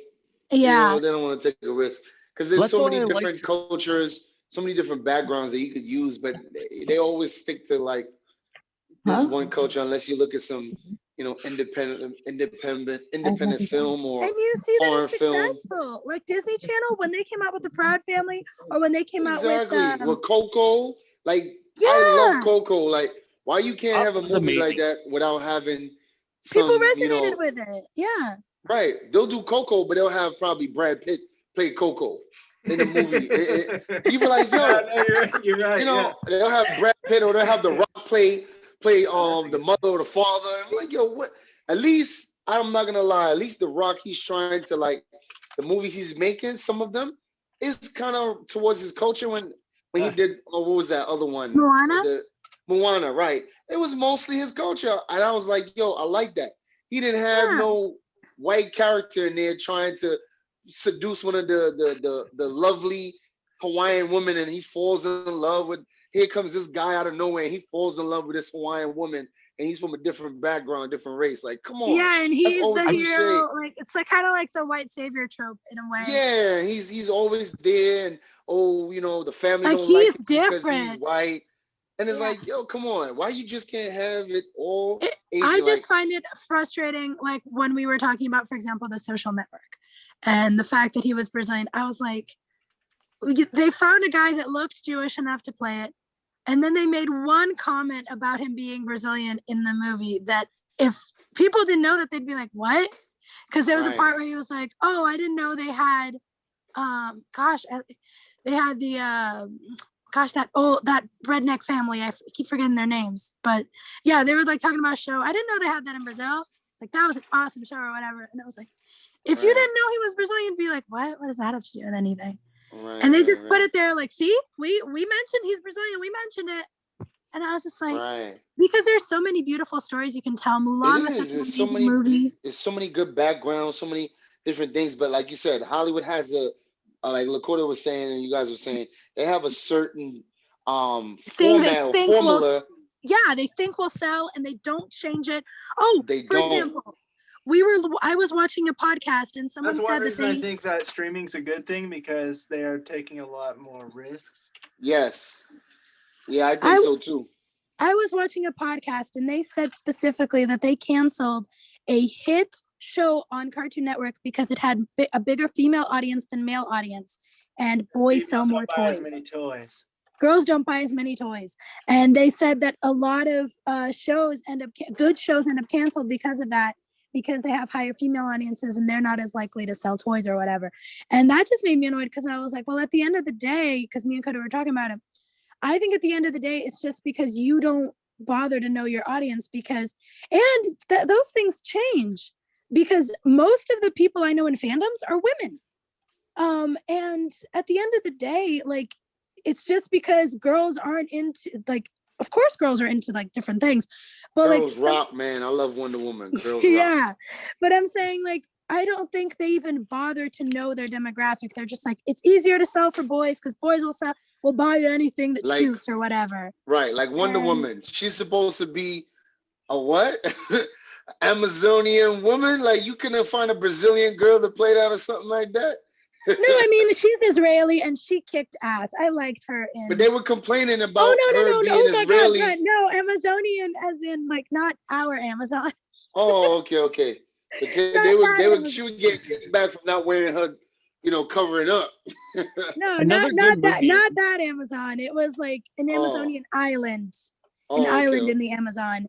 But they did come with like a big issue because now she's supposed to be playing Cleopatra or something. Right. And they're saying that they should get an Egyptian woman to play Cleopatra. But they're, on the other hand, if you look at Cleopatra's background, her mother was half Greek, half something else. Yeah, they always find some half something somewhere. Everybody's always half. Or one quarter or 1/8 of a mixed that it's really hard. But at the end of the day, I think you should try to look for the ethnicity first. And I don't think they do that. But at the end of the day, I think it's just because Hollywood's a bunch of old white people. Sorry, old. I didn't mean to bring race into this. Sorry, that's not what I meant. I just meant they are, let's be real. But I didn't mean to bring race into it. I just mean there are a bunch of old guys, old men, most of them, that think that this formula's worked since the 50s or 60s or whatever. So it's gonna end. So it's gonna work, and that's it works because that's it works because no one tries anything else. Because when shows like this, that are different, or movies that are different come out, they're amazing because people like seeing. Like, I don't think, my personal opinion, I don't think you have to have every single little thing depicted in every single movie. Not every single movie, but I feel like there should be diversity in the sense that the world is full of diverse stories to tell and diverse ideas and opinions and cultures and beautiful things that should be shown. But at the Right. end of the day, I understand it from a business standpoint, because they're like, well, we need to make sure that it's profitable, and we don't know if we make this too specific to a specific culture, only that specific culture will understand it or will like it. And I understand that to an extent, but I feel like they didn't care. I don't know. Like, this is a weird opinion. They don't care about all the culture. Yeah, this is the end. And then, like, I suck at this, honey. I know I sucked at it today. I did it better last time at changing the subject. But this is an interesting thing. So everyone in the chat's still going. So. Oh, okay. This is just interesting in the sense that I was watching a bunch of old shows, right, on Disney Plus and stuff, and not watching, but like looking at it, and I was like, wow, there were a lot of diverse shows back in the early 2000s, late 90s. And then they just stopped for some reason. That's a good one. Love it first sight. Yeah, And- Shotters. All of a sudden, you don't see Shotters no more. No movies like Shotters or Belly. Yeah, and I just wondered what happened, because at the end of the day, I feel like we were moving forward in the sense that we were trying new things. And then maybe something happened, like maybe it was the recession, and then people didn't have enough money, and then they resorted back to selling what they knew would make money. Would make money, right? And they weren't as experimental as they used to be. That's my theory. But I think that's changing, because we're trying to appeal more and more to different people, different ideas. And we're noticing tropes that people are sick of, because if you think about it, the movie industry has only been like a thing since what, the 20s? So it's relatively new. It's like 1,000 years old, which is a lot. But wait, 1920s, 100 years old. I'm an idiot. 100 years old. Wait, cars are older than the film industry? Damn. The first film, like, I believe, came out in 1920 something. Later, guys. Good night. So yeah, it's pretty new. I feel like we're still kind of figuring it out. And how every alien looks the same in every type of movie, almost. Yes, they Yeah, always they all speak English. Like, that's the main Yes, that gets me mad. It's like you're from a different planet, but you speak English perfectly. At least try to make it like I know some movies do it like, oh, they'll have a machine that makes it so that they can understand them, or something like that. And what bothers me is that they're supposedly advanced aliens, but for some reason they're defeated by Earth, and we haven't even made it past our moon. Day. Like, that makes no sense. Just nuke the planet. Yes, like you have way more technology than us. You can destroy us, but then there wouldn't be any movie. Then there would, and it's always like, nah. I think it's just because Americans are the ones that make the movies. But it's always like America. It's always America that they invade. They don't invade any other country. Kind of why I like the world doesn't exist. Yeah. Kind of why I like Megamind the movie. They kind of flipped the whole script on that. Yeah, that was awesome. I saw this interesting twist that was like you could put an invading alien story, but the twist is that it's humans invading. But I'm not sure how it's going to be a twist if we could clearly see that. Like a Honey, I completely disagree. What the heck? I think the form of magic is okay, but when they leave it vague, so they can do whatever they. Okay, you mean like the opposite? I hate vague magic rules as well. Somehow they know how to use their magic spells without. Not having rules in magic is so annoying. But yeah, what I was saying about the good boy trope is that most romance movies that I remember watching, they had like the best friend who was like super nice, or TV shows. He was like so sweet, but the girl wanted the bad boy, and the guy who had like the tortured soul, the tortured artist. And I hated that trope. I hated that cliche so much. Falling for a guy when your best friend is clearly better. No, I think that feeds on the annoying trope of like two characters who hate each other and then fall in love by the end of the movie, which is stupid. Yeah. Like, that doesn't happen in real life. Haters to lovers, honey. That's the name of the trope. Haters to lovers, if you don't have it already. Thriller, how the basically villain always shows up behind the door somehow when he was behind another door. Again, John Wick 3 with the freaking the Somehow guy he's that appeared like a million times. He's a teleporting villain, or Yeah, he just teleports right behind you. right in front of you. It's like, where So, did you come from? I think the mean, norm if trope he's is a that no one ghost- has a gun in horror movies. It's like especially in America, no one has a gun. Right? I I was find that gonna hard say, to believe. especially in America. I feel like it's a big group of friends. I feel like one of you would have a No gun. one has a gun or ammo. Phone always breaks or doesn't work. And then they Oh, can call the police. They never run away immediately. They're always like running around the house and being like, no, let's figure it out. Are you freaking kidding me? I would be like gone so quick.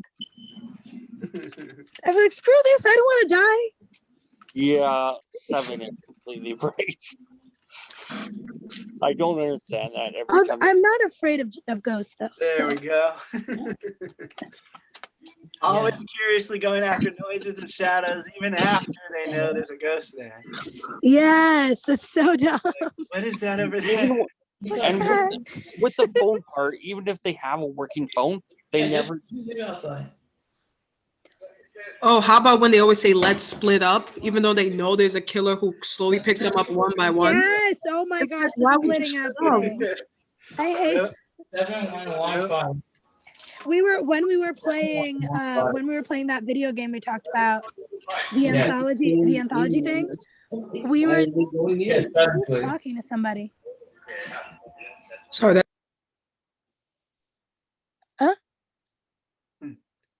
Oh, it froze. The screen froze for a minute. I was gonna say that what was I gonna say? It was something about horror. About splitting up or something. Oh, right. When we were playing the game, thanks, Daniel. When we were playing the game, they were together most of the game, and we were like, okay, we know they're not dying because they're still together.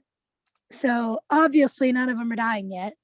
Like while they weren't splitting up, we knew that they were okay because they always start dying as soon as they split up, and we were right. Oh yeah, that's another thing. Like whatever in horror, they always have like the villain hide instead of just immediately killing them. They go like they're ready to kill them right on them, and then they just go away to scare them in later. This kind of goes for horror, but it mostly goes for thriller. The villain's always wearing a mask. The villain hides under the bed or tries to run the main character off the road. I've seen a lot of off the road. I haven't heard hiding under the bed. how about when it's always based on true events, but when you look up the real events, it's really nothing like the movie? Like they're trying to put that to make you more scared, but I'm like, it's just ridiculous. Like the Bye Bye Man. What the heck? I feel like The Exorcist shooting the movie was scarier than the true events. I don't know. I put found footage too because based on true events in quotation marks and then found footage. Found footage at this point is getting to be like a such a cliche or a trope in itself because it's just ever since I think it was like Blair Witch Project, everything's trying to do it now. Or was it Paranormal Activity? I think Paranormal Activity came first. I could be mistaken. No, I think it was the Blair Witch that came first. At least the Blair Witch made it more popular. Oh, for fantasy, the people always going for the best looking. Oh, the dumb. Oh my gosh, honey. They go for the best looking. The dumb hot chick trope, cliche. But that's a trope. That's a trope. That's not a cliche, I guess. It kind of is a cliche, really. In what genre? I guess it could be anywhere. Fantasy. Comedy. Fantasy. I don't even think it's so much that she's dumb. I just think she has no other character personality than she's hot. And she. In real life, aren't there a lot of people like that? Like they always go for the prince or the princess. Why don't they go for one of their subjects? Well, that's just law, honey. You need to be able to give an heir that will be, that will expand the kingdom and that will make it powerful. Oh, look at the new princess in England. Well, she's not a prince. She's technically just going to be a princess her whole life. She's not going to be a queen or anything. When Charles got it's a backstory on her. She's actually related to the family, like not by blood. When they were looking for like Prince William, for example, he actually had to think a lot about who he was going to marry because she was going to be Queen of England. Was that just my screen that just turned green? Probably. Mine was okay. Okay. But yeah, let me think. Paranormal Activity came out in 2007. You know what you should have for the next time? Just like pick a couple cliches from this, and then everyone has to come up with a different way of changing Making it the same. That's cool. Yeah. That's a cool idea. Yeah, you're right, Chisun. It came. Blair Witch Project came first. It was in 1999. Paranormal Activity came out in 2007 or something like that. That I checked. All right. Do you have the comedy, the dumb hottie or something like that is always a thing? Even though in real life there are some people that unfortunately think that their looks is everything they need and never build a personality. But yeah, but it's always in every single one. It's always in every. Yeah, definitely. Okay, what do you have in romance? After the rich guy. Oh, that's just being a gold digger. Not the hot girl thing, but everyone liked Stranger Things because at first the character was just like a cliche bully, but then he was actually a character later. And he's one of my favorite characters too. I love it. Yeah, but he could have just been like a cliche bully, like, you know, as anything else. Oh, cliche bullies is completely a thing. So someone's dying, honey, in a romance. One of them is, or both of them is dying. Random, so yeah. That was completely random. You're like, someone's dying. What? Right. I was like, huh? Because I was reading the tropes and I was trying to think of any. I was like, yeah, do you know how many cancer love story movies there have been just in like 2014 or 2016 alone? Yeah, I looked at that the other day. I'm like, holy crap, there's so many. Yeah. So many. A Walk to Remember did it first and did it better. Always get picked on. That's a cliche. Best friend gets the girl in the end, Sarah said. Yeah. Yeah, that's pretty, like, there's so many movies like that in a romance. I mean, she dates the asshole, realizes he's an asshole, and realizes she had the guy all along. La la la. Oh yeah. Good, nice. Did you put good girl, bad boy trope yet? No. Oh, how about when the girl takes off her glasses and she's suddenly like 10 times more attractive for some reason? Oh yeah, that's pretty cool too. Yeah. Your glasses are what made you ugly. Like what? Are you talking about Velma here? No, I'm talking about like She's All That, for example. Yeah, I know, my gosh, but that's she was Velma. gorgeous. And then she took off her glasses and oh my gosh, she was so hot. That's what they did with Velma. Well, they also put her in a mini skirt. I don't think Scooby-Doo too. They also put her in a mini skirt, so that also helped. That turtleneck was not doing her any favors.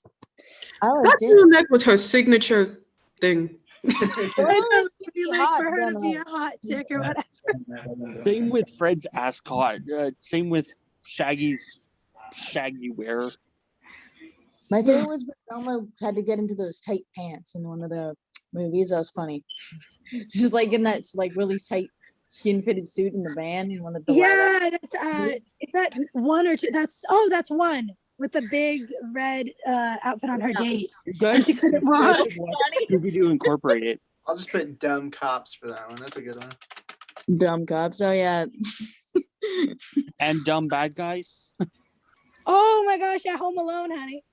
The dumb robbers or the dumb. Like someone said, like for a thriller horror, the authorities don't understand the victim's signal, so they just leave without helping. Or it's like, oh, have a good day. And somehow they will talk to the villain or talk to the robber, and they're like, "Okay, you're free to go."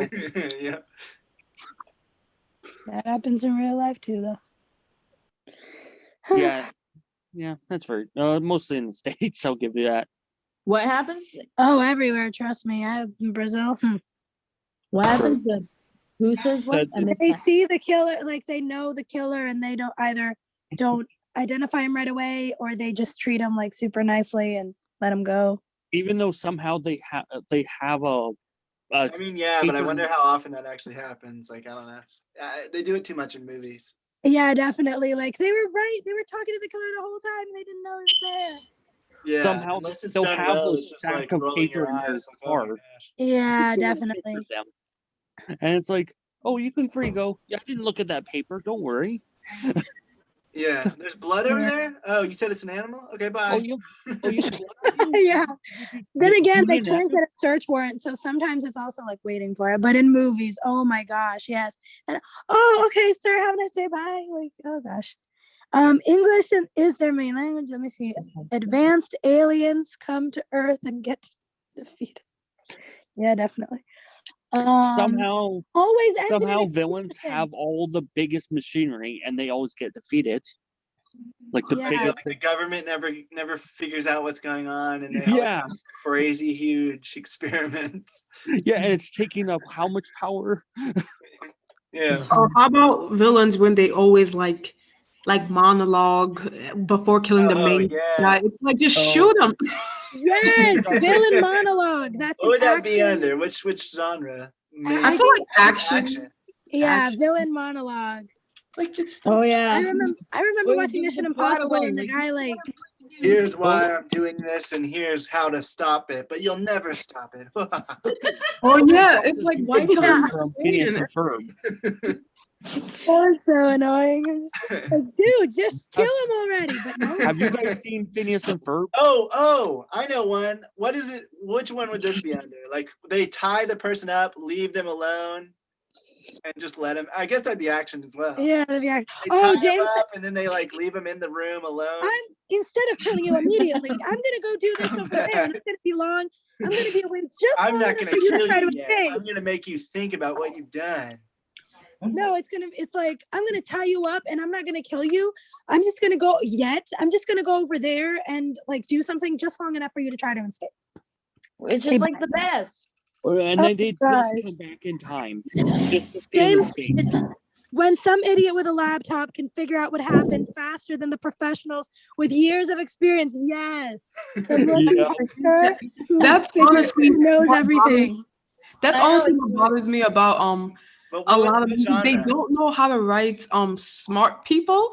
It's kind of like one thing is like Oh yeah, hack. like let's say hacking when they make the characters hack in a movie. It's usually them just saying a bunch of techno babble while typing really fast. Like they'll be saying stuff like IP address. And I'm just like, IP address, that has nothing to do with hacking. It's Well, you like, can that's hack not someone's hack. IP address, and well, that's kind of how a VPN works. It makes your They'll be IP like, address tap into the appear like main it's somewhere screen. I'm like, what does else. that even mean? How about Oh. every generic drunk movie? Alcohol. I don't know, Let's see. like But yeah, real so you hackers, can't what actually genre? hack. You can't Like, actually imagine hack into comedy? someone's. I feel like no. I feel like it would be in action. I feel like it would be in suspense. No, And it'd I be feel under like it comedy. would be. No, are we talking? Which trope are we talking James about? comment. Oh, yeah, I feel like that would be under action, suspense, thriller, like that. Those are the kinds of movies that use hackers that figure out everything.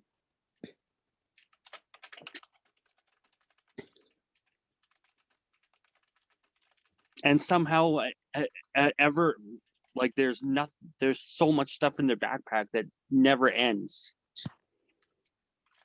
In their backpack or bag. Oh, like Mary Poppins. Everything you've ever Mary needed in the Poppins, Harry entire Potter, movie. It's all in a backpack. any spy movie. They have everything they'll ever need. Yeah, and they have everything like you said, they have everything they need to the T. It's like, oh, I needed a screwdriver. Oh, I have one right here. Oh, I need a piece of gum. Oh, there's one right there. It's like, Okay, how did you prepare for that? Handy notebook. let's see.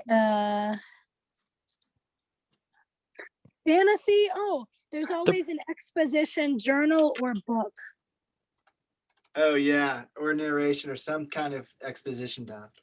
But I feel like that I like it when it's done in a journal. I feel like that's pretty cool because it gives you the opportunity to do like flashbacks and see the scenes. And I feel like that's more dynamic. Or it just has them read exactly what happened as like a history lesson. Yeah, and that's annoying.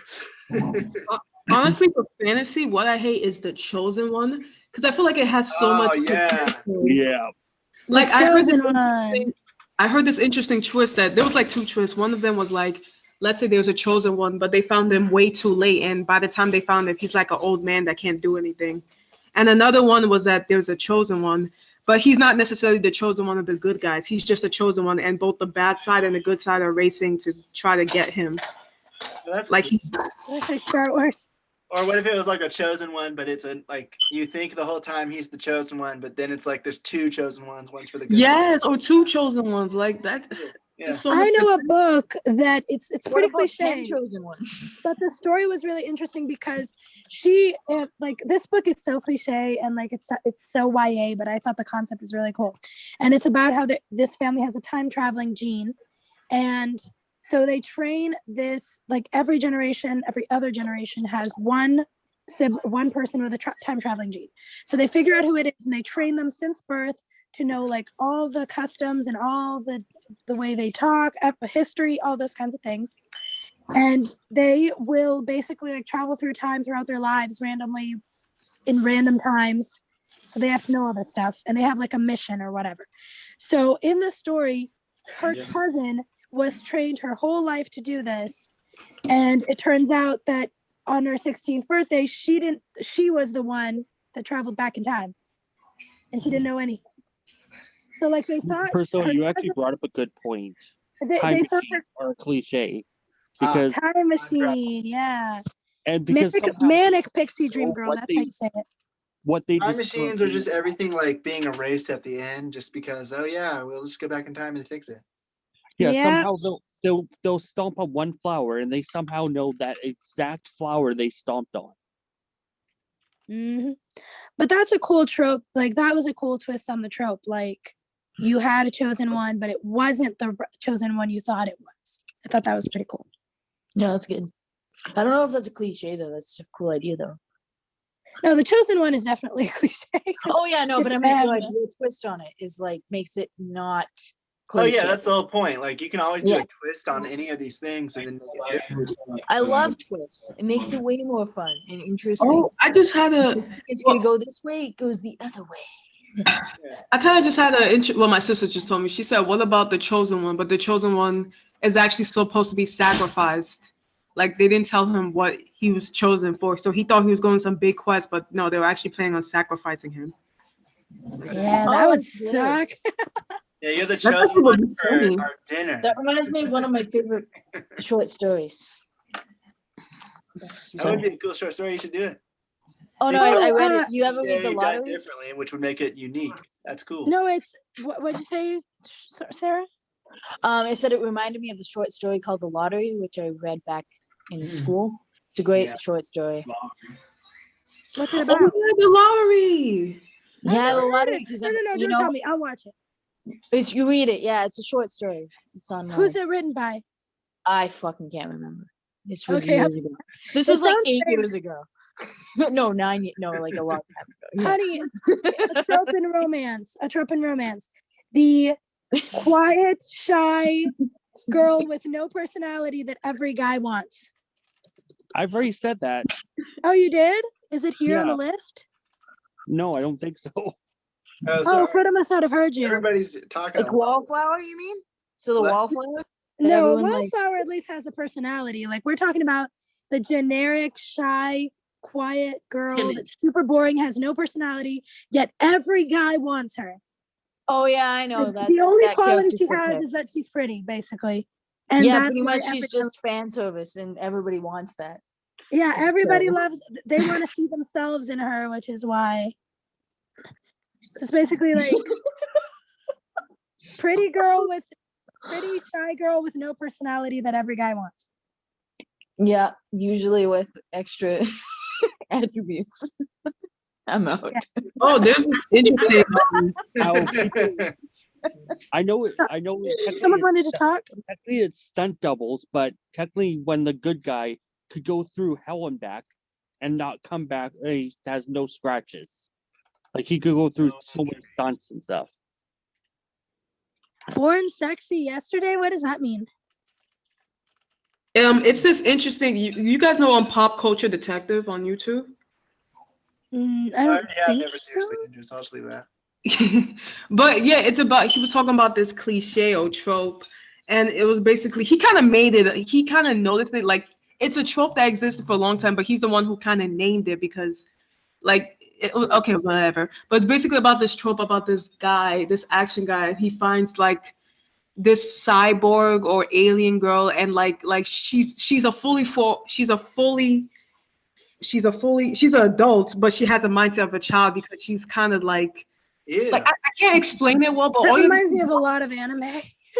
like you just have to watch the YouTube video Born Sexy Yesterday. Like it's actually, you see this trope in a lot of action movies and you don't notice how really creepy it is. Like it's basically where this man finds this fully formed female adult, but she's like really a robot or anything.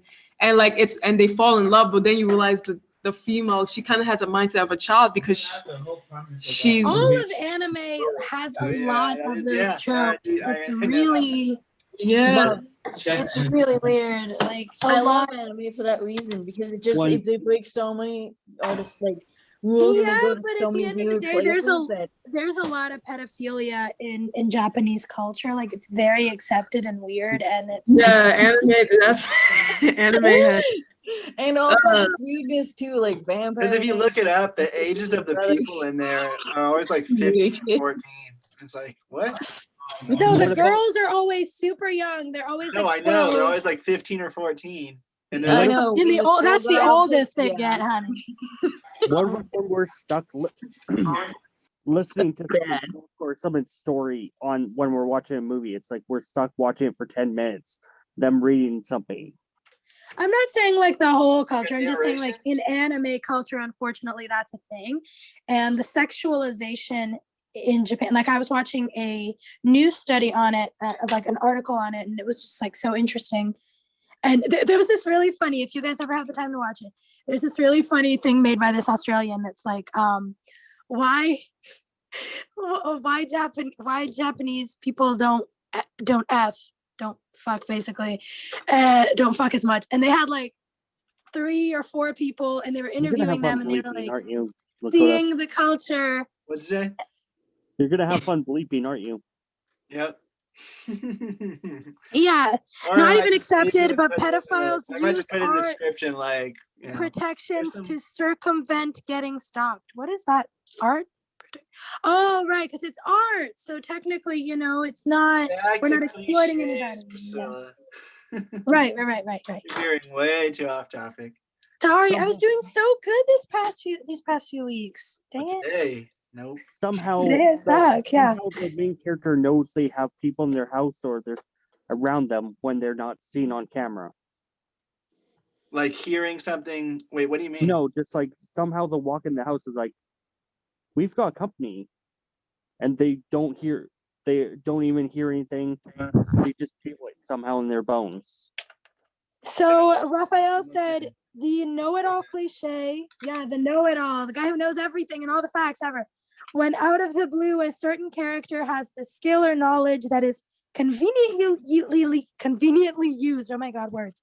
Or like when Tony Stark knows everything there is to know about thermonuclear at rough. Oh yeah, like he just knows everything there can be. Yeah, it's the know-it-all.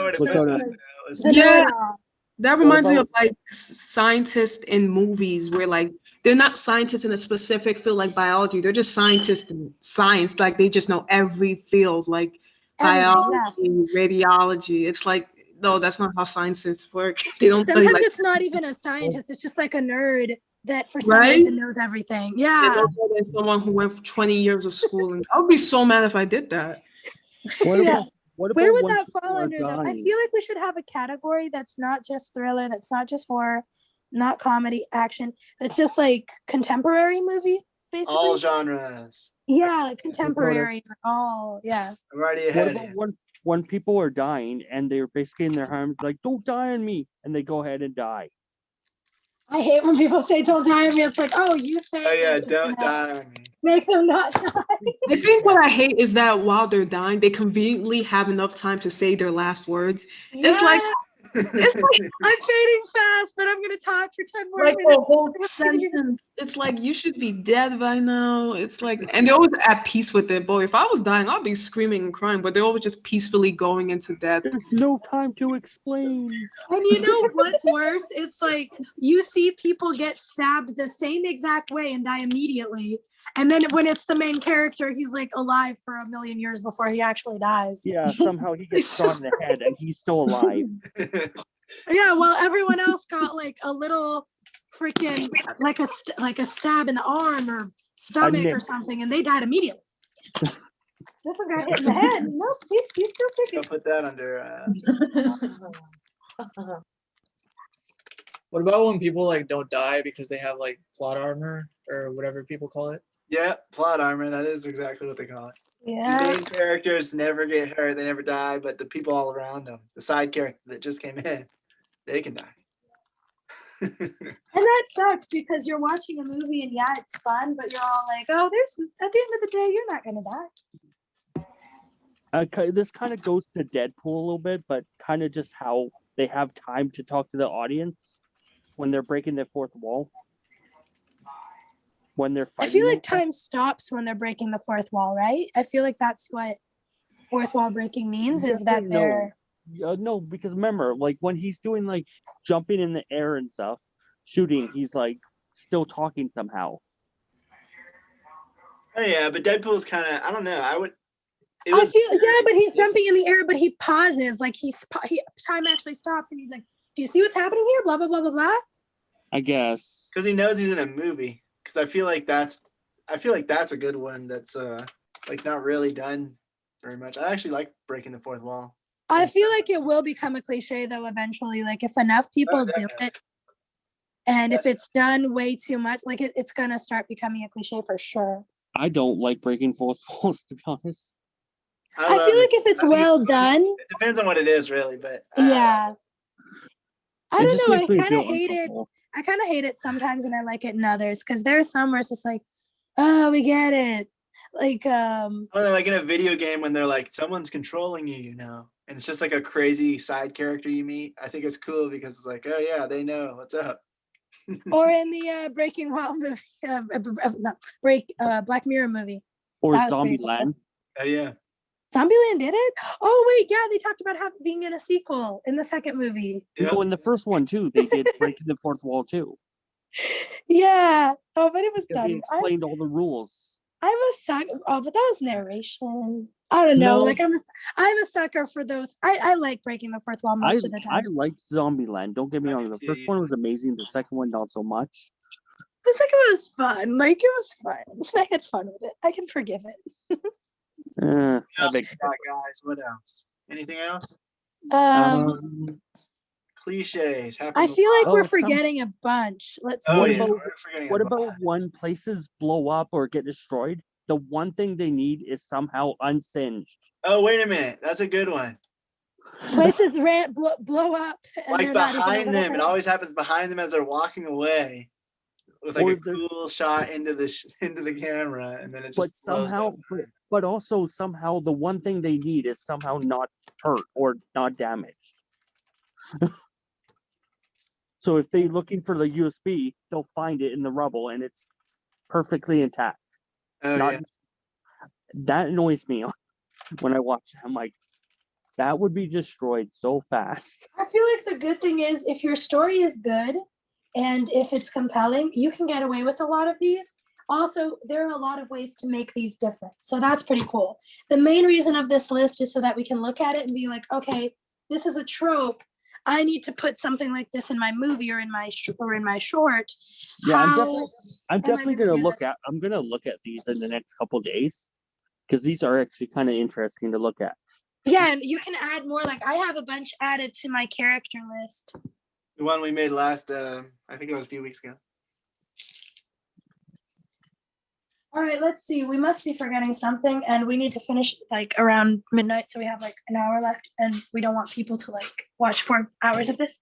It's funny. I was playing with Stay for like an hour, and then I just got so hooked into this. I've only had like 2 hours of sleep. But we need to try to like stay on focus so that people watching won't be like, "Oh my gosh, they're off topic again." Mainly me. So let's see what we can do. Somehow they always have a backup wear, like of the exact same clothes. Of the what? Somehow they'll have another, like let's say if they have a suit, they'll have the exact same suit in their closet. I haven't seen that enough, I think. I've seen it a lot. I think an interesting one is like, I think I see this in Star Wars a lot, where like, you know, where they're sneaking on the ship and they knock out a few guards and steal their suits, but for some reason their suits are the exact same size as the main characters. Yeah. It's like, it's kind of convenient, it's the same size, even though one of the characters is literally like a kid. Yeah, I hate Yes, yes. Yeah. And they're like What? shorter than them or taller than them, but it That's in fits what? perfectly. How much I mean, of- I've seen it in Star Wars. I would put that more in action or something. Like stealing their armor or clothing and it fitting perfectly. Yeah. Ah, okay. I would say that would go under sci-fi and I would go action. Yeah, I agree. Like sci-fi action and sci-fi Maybe- and action. Maybe comedy. Well, Hey, what about when yeah, like yeah. comedy movies always end in like a happy ending, like for Harold and Kumar? Comedy's always happy. Wait, what? happy Always ending. have like a happy ending, like just some way or another. Everything always works out. That's for every movie though, isn't it? Yeah, happy endings are like every single thing. Not a movie. But like I don't know, but I mean, like, you can always. I hate how, like, he's saying, like, in comedies, everybody gets exactly what they were looking for. I'm like, come on. Ah. I hate that. Like, somebody should have been left, like, oh man, I didn't get what I wanted. And I always love when movies do that. Like, they don't give everyone what they want. Like I the kind of want to politician. do that. I I kind feel of want to do that cliche and kind of just work around it too, and just have one person steal clothes. That's too small for them. I feel like we should like Danielle said, I feel like a fun exercise would be like a game where we give a trope and we like make the group like say a creative way to do it, like a different way to do What it. idea was that, Priscilla? That's what I said. Danielle said it. That's what I Okay, said. I thought you were stealing from me again. 'Cause I didn't say it. No, she specifically said, like Daniel said. Okay, I at think least I got that's a credit. really good idea. Yeah, Crap. it'll also help once I give out like the elements, kind of like how 48-hour film project does it. Once we write that script, I'll be giving out like different genres, lines of dialogue, props and stuff that you guys have to put in your script, and you have to find a way to make it creative. Yeah, that's gonna be one of the exercises we do is we're gonna like pick a genre and we're all gonna have to write a script from that genre and find No, I'm gonna give everyone different genres. Because it's like I'm actually specifically doing it because of 48-hour film project. I think it's a good way to get out of your comfort zone. I'm gonna not relieve my weakness from now this day on. You're gonna what? I'm not gonna tell my weakness. I can already see what I'm bad at, and I'm like, nope. Well, that's good. Knowing what you're bad at is a good way to know how to improve. Oh God, I'm dying. You all right? Yeah, I'm cutting onions. Oh, okay.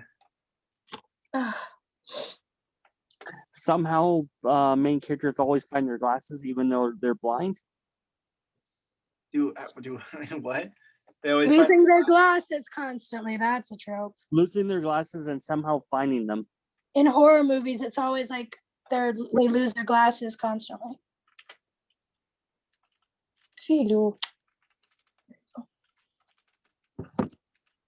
In comedy, guys always hiding in the most obvious spot that's in the open.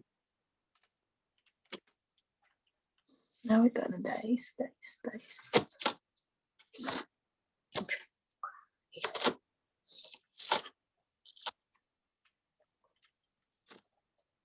It's so quiet. Yes. Good. I was gonna ask if we should mute myself because of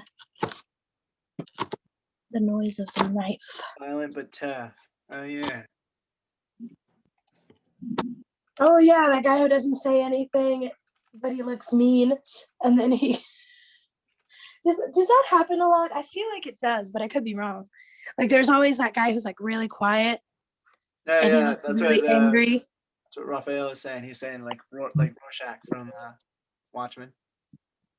Yeah, but I was gonna say like the guy who's like really quiet and angry looking, and then it turns out he's like he's like really sweet and nice, and he loves like Puppies and butterflies, like mice and men.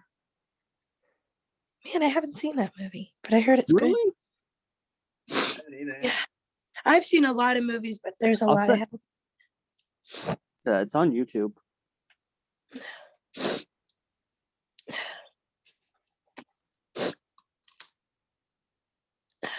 What else? What were some of the ones we saw in the video, honey, that aren't on there, do you think? Let's try to remember.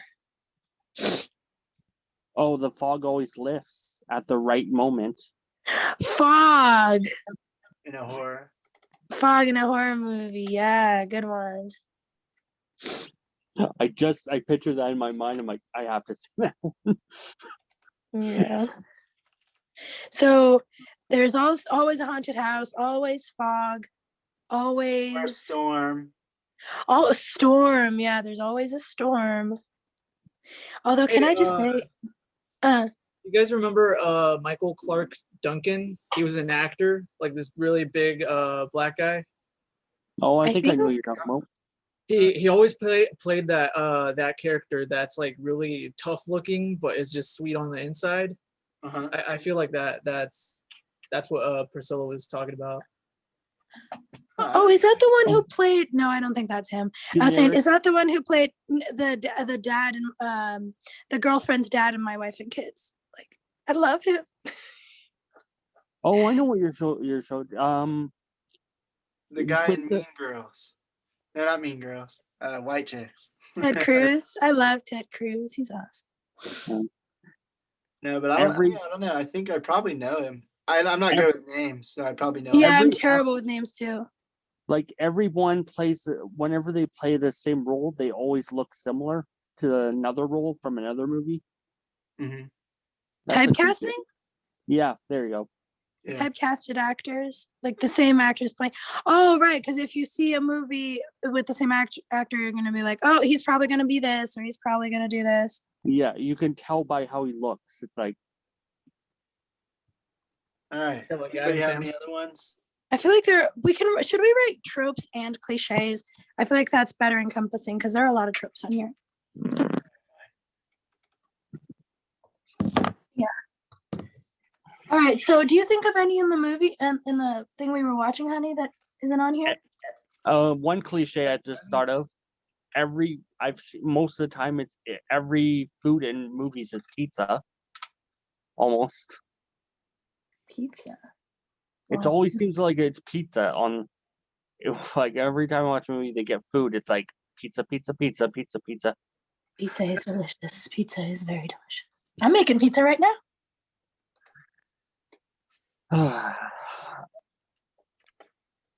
I might actually go downtown and try the Mr. Beast pizza food this week. Let me know how it is. They put some in Toronto, so. What else? All right, let's see. Did we put the best friend trope? Yep. Like you did? Best friend. No, not the dating best friend, but like the supporting best friend. That always gets in every romance movie, there's always that best friend who's cheering her on, but who always ends up single. He always gets the short end of the stick. Yeah, like the best friend that's always cheering her on for her romance stuff, but never like gets any guy of her own, unfortunately. And they're actually in love with the main character. Best friend in love with the main character. If they're in love with them, then they always like end up with them. Like, see, I loved you. I feel like. Well, not always, but I feel like enough that it's its own like cliche or trope. Definitely. But I mean like that best friend, that girlfriend, for example, like in movies where they have that female friend that the girl can come and talk to about her relationship, but the female friend has no life and basically is living vicariously through her and has no personality, unfortunately, because she only serves to make the main character to like help the main character. Like in cartoons, there's always one angry character. Let me think. Best friend to the protagonist. In cartoon, plot device best friend or something like that. I don't know how to word it. I don't know if that's not really that clear though. So if anyone's looking over this, they'll just be like, "What is that?" Okay. Best friend of the girl comes to you for advice. I don't know, guys, help me out here. How would we I word don't know. That's Wait, what are we trying to do? Best friend for what? because you know how in Come up with a every way to word romance movie, this. and I've watched a lot of rom-coms, so like in every, and I hate rom-coms, it's very weird, but in every rom-com there's always that best friend who's supporting the main character and who's like super like she's always there to hear her talk and she's always there to build her up, but she has no life of her own because her only goal as a character is to help the main character. Like there's always that friend. Oh yeah, like the best friend always has the great romantic advice, but they're never dating for some reason. Yeah, They're usually exactly. way less attractive than the main character, and they're usually black or gay. Yes, exactly. Like there's always a friend like that in every romance movie.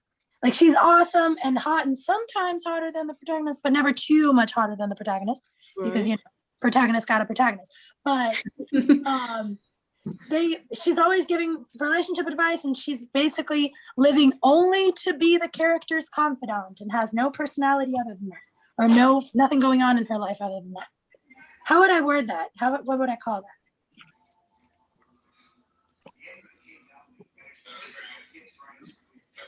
No one knows. I feel like The Take did a good, they just called it the best friend trope.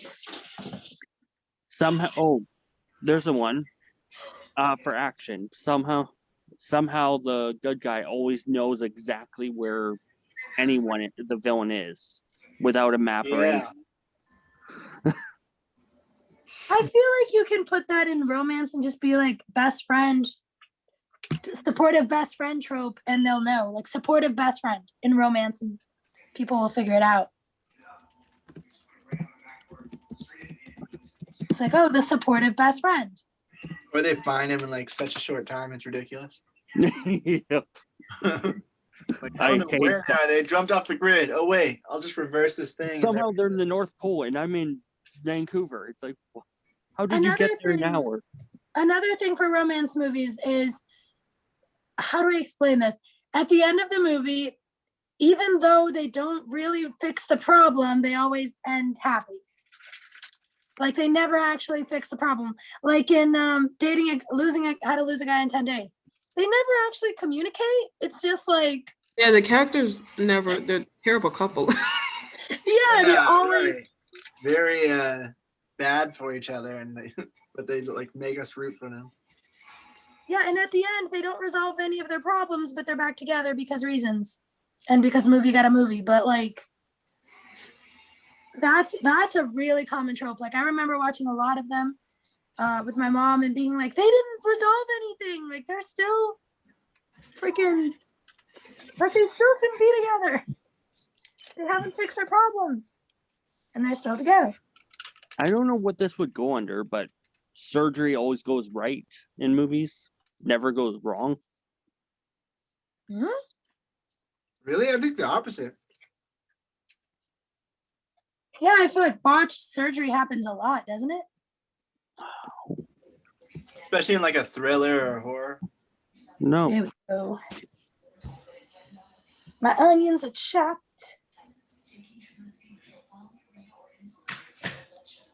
More time for the garlic. All right. Does anybody else have anything? If you guys don't have anything in the next like 5 minutes, we're gonna call it a night because like it's already 11 and you guys are really quiet. Yeah, no, I'm just trying to think. I don't have any more. Oh, I was thinking romance where they always like stop the plane, like they're running to the airport to stop the person from getting on the plane. Oh, crunching through the airport. Oh yeah, that's pretty cool. Slow motion. I hate that. Like, you know how much a plane ticket costs? I am not stopping the plane. Like, and you can't even get that far. Like back in the day. Yeah, they wouldn't let you. Somehow, yeah, somehow cars and planes and vehicles stop right in front of the main, stop in front of the people perfectly. Like I know pre 9/11, like there wasn't any, like there wasn't as much security, and you could get farther, and meet them at the gate. For example, you can't do that anymore. You can't meet them at the gate, if I'm not mistaken. But I still have questions as to like, How did Ross Yes. get all the way to the departing area? Lakota, that's an epic show. Until the last Yeah, it season. reminds me of the scene where JD's talking about it too. What's that blonde-haired girl's name that he gets pregnant? I don't know. Kim. Kim? Oh yeah, Kim. Yeah, I remember he's like talking about how like they show a scene like he's running through the airport to be like, JD. And he's like, but then they show that it's really just him at the apartment talking to her about it.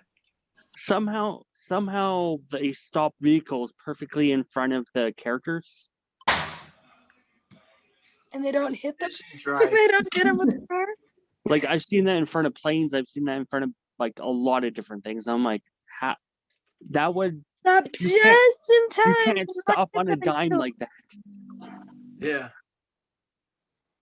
Oh, how about like in dramas where the character, like the female character, finds out they're pregnant and everyone's shocked, even though how did you not remember not using a condom? It's like Oh, yeah. it always bothers me. I'm like, what you mean you're surprised? Like, what did you do? Yeah, wouldn't you be like, okay, ever since the day you did it, you know there's a risk. And you'd be like, But they'd be like, oh, I was like, what how is this possible? you Well, we didn't use a condom. Duh. Even if you use a condom, it's still possible. Like Exactly. Yeah, but like it's just always like, well, did you use a condom? No. And I'm just like, well. No, it's Yeah. and everyone is surprised that she's pregnant and doesn't know who the father is. Oh my goodness. Those tons of movies like that. That is pretty cliche. The mystery daddy. Cliche. Yeah. daddy. Even though it's only like one guy that's been with her, it's like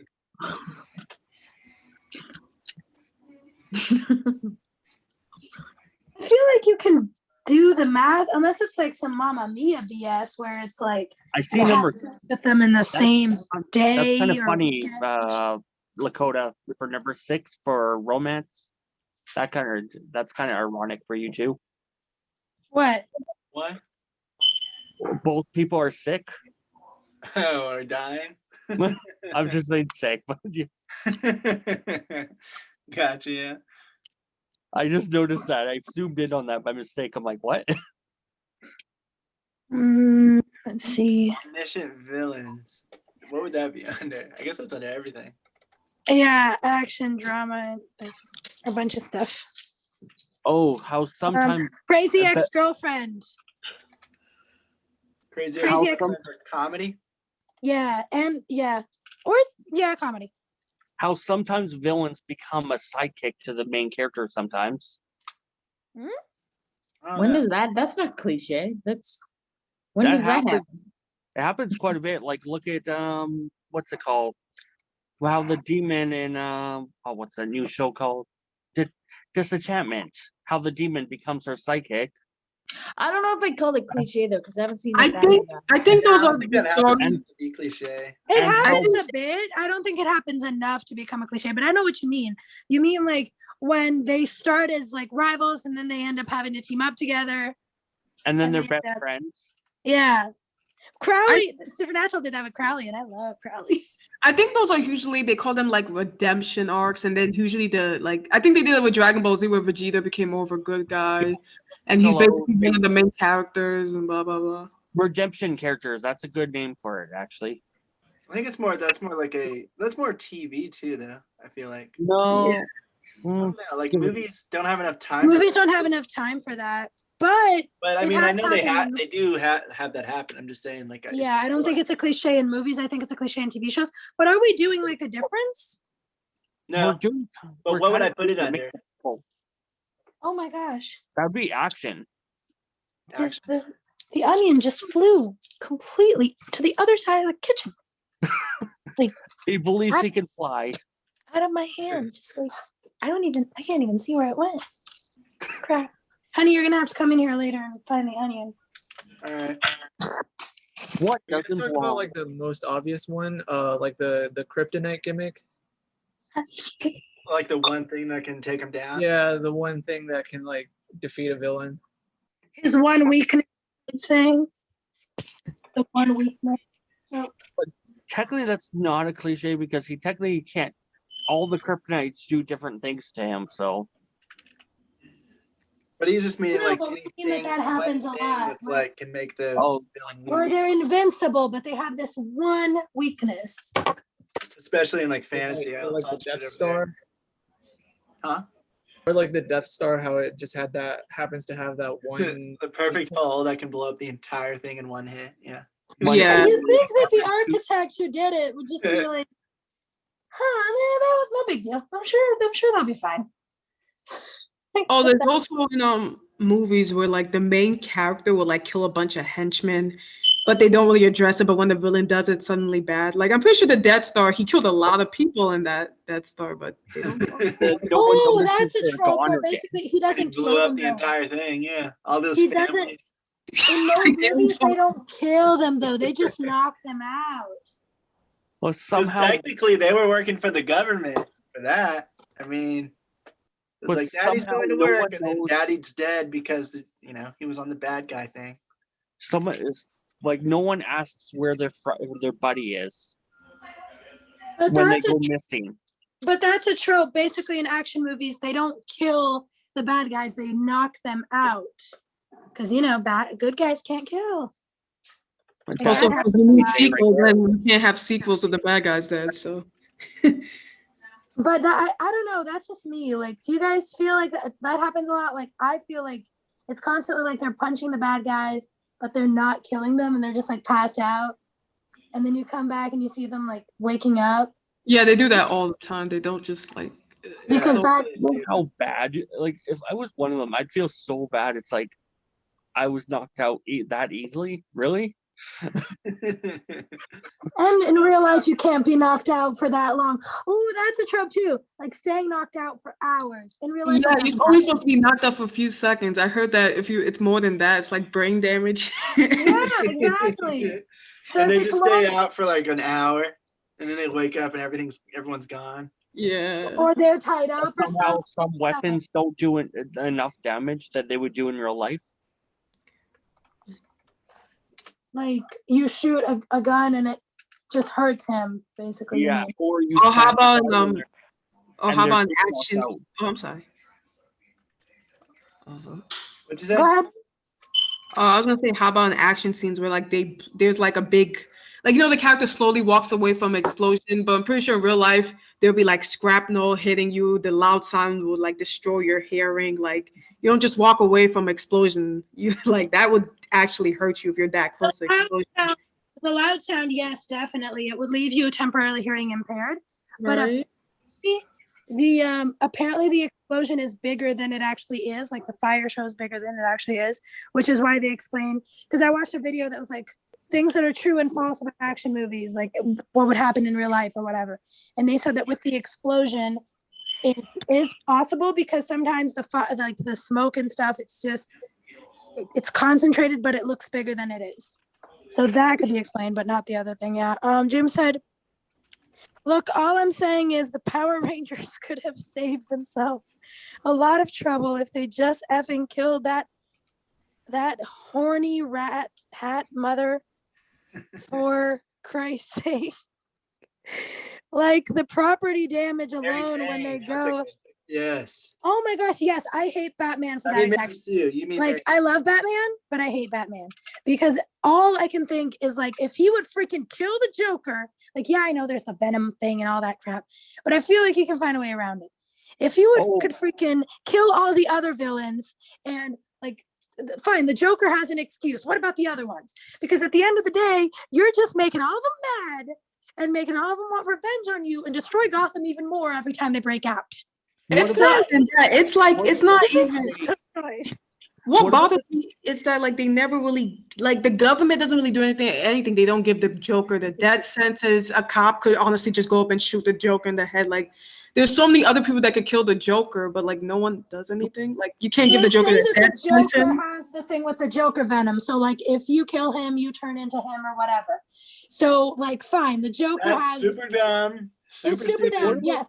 What about the cliche that no one ever, except for the city, gets charged for all the property damage from all the battles?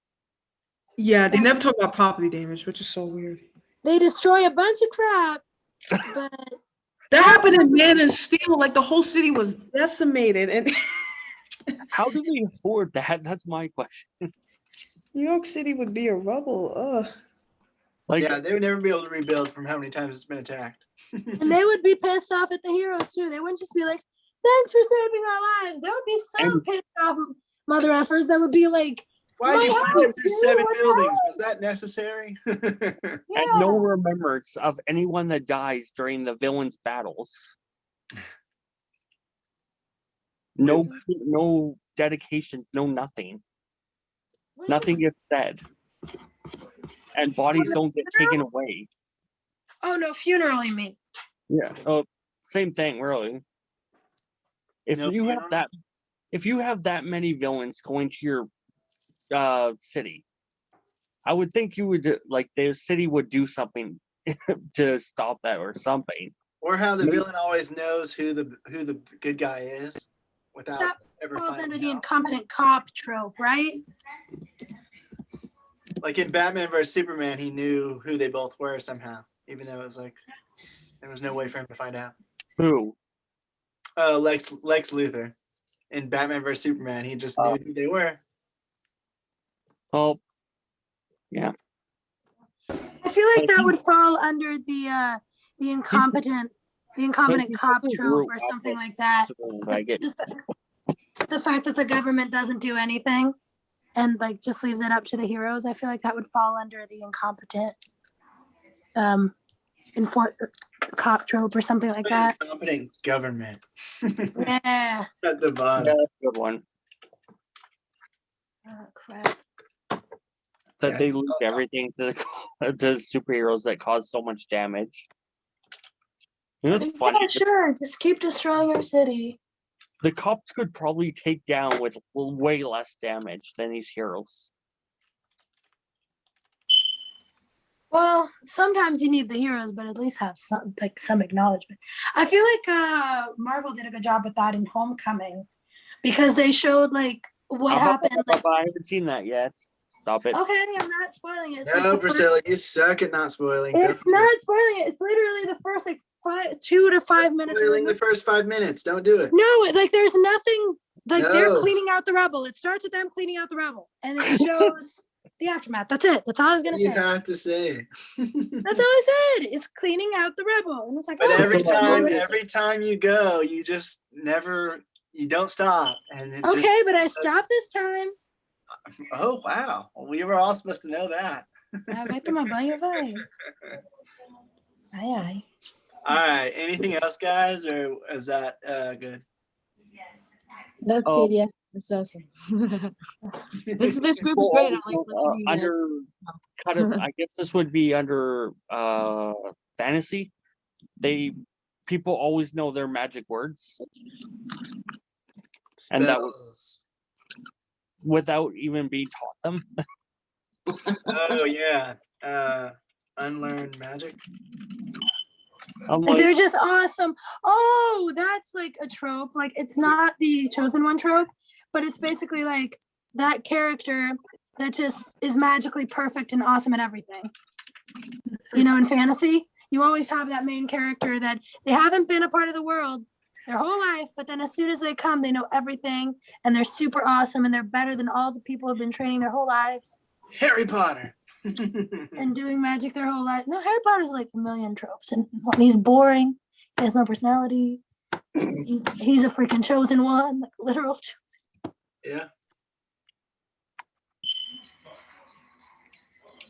And somehow they always get the best masters or the best teachers at the end. What about like it's like when something's super obvious, but they don't figure it out? Like it's usually the side characters that don't figure it out, and it's something that's like in Batman vs Superman. Obviously, Superman didn't gun down those people. He doesn't do that. But they they said. It's like Superman doesn't need a gun. Ignored for the sake of plot. What? Logic being ignored for the sake of plot. There you go. Logic ignored for the sake of plot. Yep, that happens a lot. Yep. And it's just like in 3 minutes they could clear it up, but they choose not to. Yeah, they just lack of communication. That's one you can put in like every genre ever. Death sentences They don't get talk. fulfilled. What'd you say? Death sentences never get fulfilled in movies. They always something interrupts it and stops it. Power goes out or something. Always escape. Like that scene where like they're hearing a part of a conversation and they're super sad because they think the person's betraying them or whatever, but then they leave right as the person's about to explain that no, that wasn't it at all. Oh, what about the cliche that no one recognizes these people that escape prisons or whatever on buses or transit or anything? Oh, like they're just free to go around the city. No, they just go on the bus Right and after they killed decide everybody or caused like a crazy terrorism scheme. No, a it's trope is like and it's one that would be all in the interesting. newspapers that said this escaped convict, and no one noticed that this person's on the bus, except for one little kid. One trope that would be like a person in a mask, you can't recognize them anymore because they're in a mask. Like they're wearing a mask, they're covering their eyes, so obviously, you know, it's not like their body, their face shape, their hair, their distinct features can like show you, that person looks like so and so. Right. Yeah, there's a lot of superhero stuff. Yeah. I feel like we should have a superhero genre. The Superman Clark Kent, how they don't figure out Superman and Clark Kent are the same person. Oh, don't get me started on that. I hate Lois Lane. I hate Lois Lane so much. Don't get me started on that. Comics and stuff, she just doesn't even know. Like, how big of an idiot is she? She says she loves him, but first of all, she doesn't love him when he's in his true regular form. She would love Clark then, but no, she doesn't. She loves him when he's in his tights. I hate Lois Lane. I hate Lois Lane so much. Horror movies where they always play the demonic game or the bring home the possessed doll, like Annabelle. Like, I cannot believe anyone would actually bring that into their own home. Like, what? Like the teenagers always playing the dumb game or the like. The what was possessed that? doll or the dumb Ouija game. Cursed objects? How do you spell Ouija? Cursed objects. Yeah, that would be a good I name think for it's it. yeah, cursed object. Whatever it's called. Cursed object or calling the spirits game or whatever, because it's not just Ouija. It's they also like do a seance or they do some like table thing. What about for Indiana Jones? Whenever he pulls the stupid vase or whatever off the thing and the boulder falls down. But that's funny. It's a cliche. It's a cliche trap. What is it? I feel like for a thing to be cliche, it has to happen in a lot of movies. Like, yeah, it can be something that we watch and we're like, wait, that's stupid or that's what was the dumb. cliche Daniel said? The cliche trap that someone grabs something like off a pedestal and it just like a trap goes off. Oh yeah, that's totally cliche. It's totally obvious it's going to be a trap. I don't know where to put it though. Obvious traps are obvious. You can just. I would think action. That's a good way to put it. Obvious traps are obvious. Like, dude. Adventure. We didn't put adventure. It's like how many times have you done this? How many times have you done this, Indiana Jones? Right. Yeah, you should know. But it's hard because we have to like in a lot of these, it's just like we have to see the difference between like something that happens a lot and is a trope and something that's just annoying and obvious and dumb in movies in general.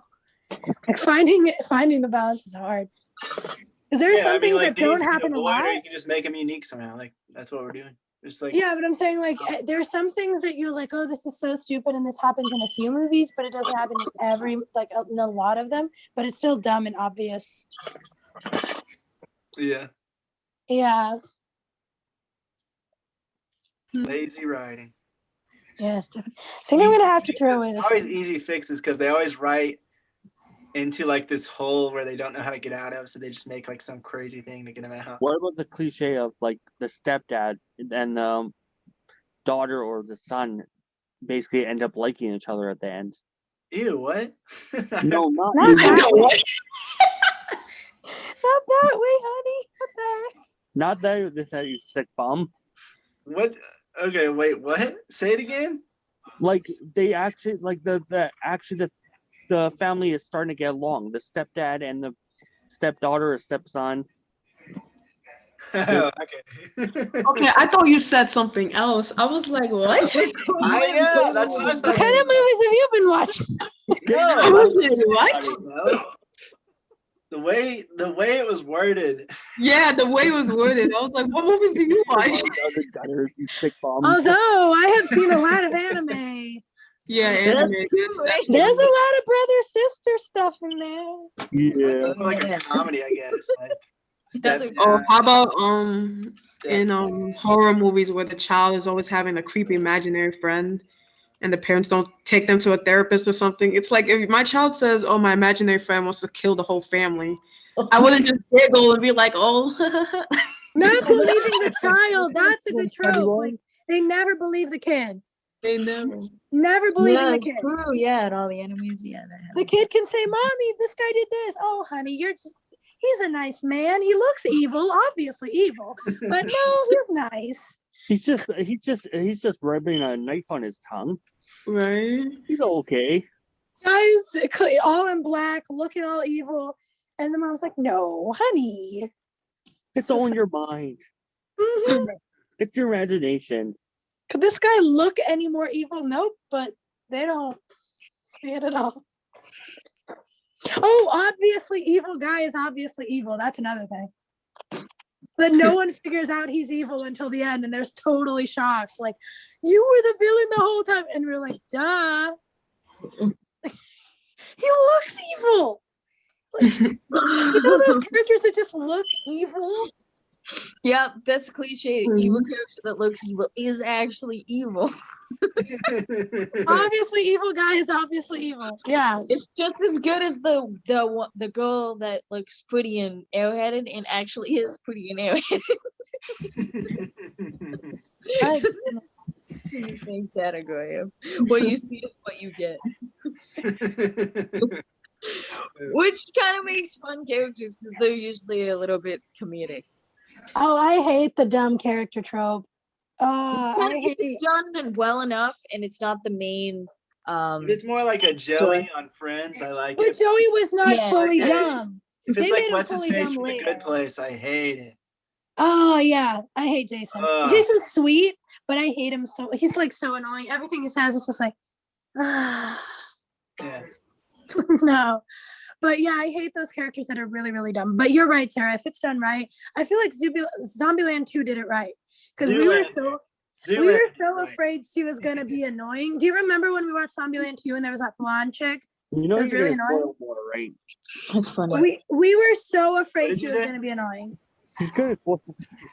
I know, No, she's I gonna just- spoil everything. That's all I said. That we were just afraid that she was gonna be annoying, but she turned out being pretty cool. She was entertaining. I hated her. I think dystopias, movies about dystopias are like the worst because it's always about a teen who the whole world rests on, like the whole fate of the world rests on their shoulders. It's like a dystopia could be so interesting, but they make it so. I hate when young adult novels talk about it. Dystopian movies. Yes, like what was it, Hunger Games? You know, like her district was supposed to be starving, but you notice how Katniss looks very, very attractive, and she doesn't look like she's starving at all. No. Yeah. She even It's looks like- a little chunky in her cheeks. What about every character or like from race or even hair, like blonde or whatever, acts exactly what the cliche way? What? You're cutting out. Race or hair color. Hair color? Like- What about it? Like the cliche race or basically hair color. Like if someone's blonde, they're gonna be the stupidest character in the movie. Oh, like a dumb blonde or like Or if a Dumb person- blonde or what do you call it? Racial tropes. if a person's black, they're gonna make him gangster or something. stereotypes. Yeah, there you go. Yeah. Stereotypes. That's a really wide thing, so that's good. Cliche stereotypes, I would say. Yep. Mm-hmm. Okay, honey, I'm starting on the marinara sauce. We should be ready to go. In like, I'm curious. I'm making marinara sauce for the pizza. I already made the dough last week, and I made a sweet M&M butter crust crumb pizza last week, and now I'm making a regular. It was yummy, but I put way too many M&Ms. Terrible writing advice. That's the name of the YouTuber? Yeah. Okay, cool. I'll look him up. Well, you guys ever heard of Screen Rants? What was it called? Screen. What's it Honest called? trailers? Yeah, no, not Screen Rant. What's it called? Pitch Screen Rant. Pitch meetings. Yeah, pitch meeting. Yeah, I love that. Oh my gosh, it's so funny. Yeah, it's so good. Yep. And it's the only good thing on Screen Rant right now because they're kind of meh. All right. So, anything else, guys? Or are we done? How about the stereotypical? There was one more thing that I kind of thought about, like how sometimes, especially like in like Marvel movies, how there's like this big apocalyptic event, but everything just ends up back to normal. Yeah, we have. Oh, yes. Oh, never mind. What were you saying, Daniel? We have it somewhere, I think. Don't we? Yeah, I saw it earlier. How about the stereotypical grandfather that's been through everything, and he knows how to tell that exact. Oh, I have it under sci-fi right here. Everything fixed in the end. And I think that falls under stereotypes too, like stereotype of a grandfather, stereotype of a blonde chick, stereotype of a race. No, I mean like the grandfather that's been through everything, and he knows how to tell that exact story to help the main character or something. You're talking about like the mentor character? The what? The mentor, you know, and everything. Oh, the mentor. Oh, yeah. That's the best. We have that. The mentor trope, that would be in fantasy, sometimes in action, sometimes, yeah. I feel like that's in fantasy a lot. Old wise travels around the internet.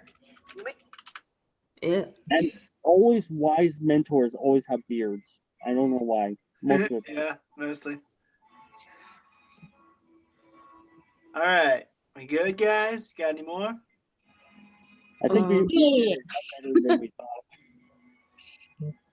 All right, I'm gonna save this, and then okay, so just Not enough onion. and then I'm going to share my desktop. All right, so to end it, there we go. We're in week 7 of the syllabuses. Just looking at breaking down a scene, which is just what we went over a little bit today. It's just finding the elements. And Break out highlighting a script, but it's just doing it individually. Cool. That sounds great. Work on that and finish the writing and stuff. I have another script, the one that Daniel gave me ideas for. So yeah, we're working on it right now. Cool. Yeah. And then we're also just looking into writing for a budget. This time, for the third script we write, it's going to be more based on like try to make it as cheap as you can because you don't know what your budget's going to be. So like there's videos over here for the writing for a budget, and then we begin writing our third scripts at the end of this week after Thursday's meeting. Which I was going to ask you about, honey, with the writing for a budget. I feel like my first script would probably be the more budget friendly compared to the other two I have. So would I have to make a whole? Hold on, wait, what? Quick question for you guys. Like, I've seen this in my email, but sometimes I haven't. Like, do you send it to email? Because I see it sometimes, but not all the time. Yeah, I send it every week or every time we do a meeting. Okay. Maybe it's Can you guys let us know if, because we believe we fixed the spam issue because it was going to spam, but if you are still not receiving it every week, can you guys just let us know? Like, hey, are you guys having a meeting today? Like, I don't have an email. Remember, Mondays and Thursdays, people don't text us like on Tuesday and be like, hey, there's no email today. But like, I get the when the meetings are, but I don't get the notes. What? Yeah, we get. Huh? I don't get the notes, but I do get when the meetings are. Okay. Oh yeah, that's the main thing we send through email. The rest of this stuff we send through WhatsApp, and whoever like wants to can ask us to privately send it through email because we don't want to like spam everyone with a million emails all the time. Yeah, I was just reminding everyone we're going to start taking out the people who haven't responded still. If you could send me the notes by email personally, because it's easier that way. What notes? The syllabus? Like what you're showing right now and stuff like that. Well, I'm always down to get Yeah, the Yeah, no, we sent that to you. we I sent. can resend it, but yeah, we sent it to you when you first joined. Okay. I No, think he's it's only- talking about this list right now, I think, honey. That's what he's talking about. Yeah, this is the syllabus. Oh, the syllabus. Okay, I thought he meant the list we maybe made it's going today. my spam. Oh, you're talking about the list we made today? A little bit of that, and just like I didn't even receive that the character breakdown sheet either. Okay. Oh, the character breakdown sheet, this and the syllabus we sent through email, along with some other stuff But I Okay, can that we okay. did resend it to together. you if you want. That's fine. But we'll send them again, yeah. But yeah, Appreciate so just look at writing for a budget, finish writing your scripts. If you're still working on your first one, work on that. If you're on your second one, like Sarah, work on that. Try to post it up so we can all review it. Mine's already posted if you guys want to go read that. Yeah. Otherwise, I think that's it. I just wanted everyone to like kind of focus on breaking down their scripts and writing their scripts this week. So Yep. Sounds not too much. fantastic. Yes, this is fun. We'll have a discussion on Hopefully, Thursday Dracula. about movies with good concepts and bad executions. So if you guys know any, think of any, you can talk about shows too. Like we can be a little more broad if that's easier. Like, oh, this show had such a cool idea, but it went and woof. Yeah, Thursday we're going to be talking about the films. I and can already name a show on that. going over the. So don't do yet. Wait for Thursday. Wait for Thursday. Going over the shooting schedule probably on Thursday as well. Yeah. All right, I'm going to stop the recording.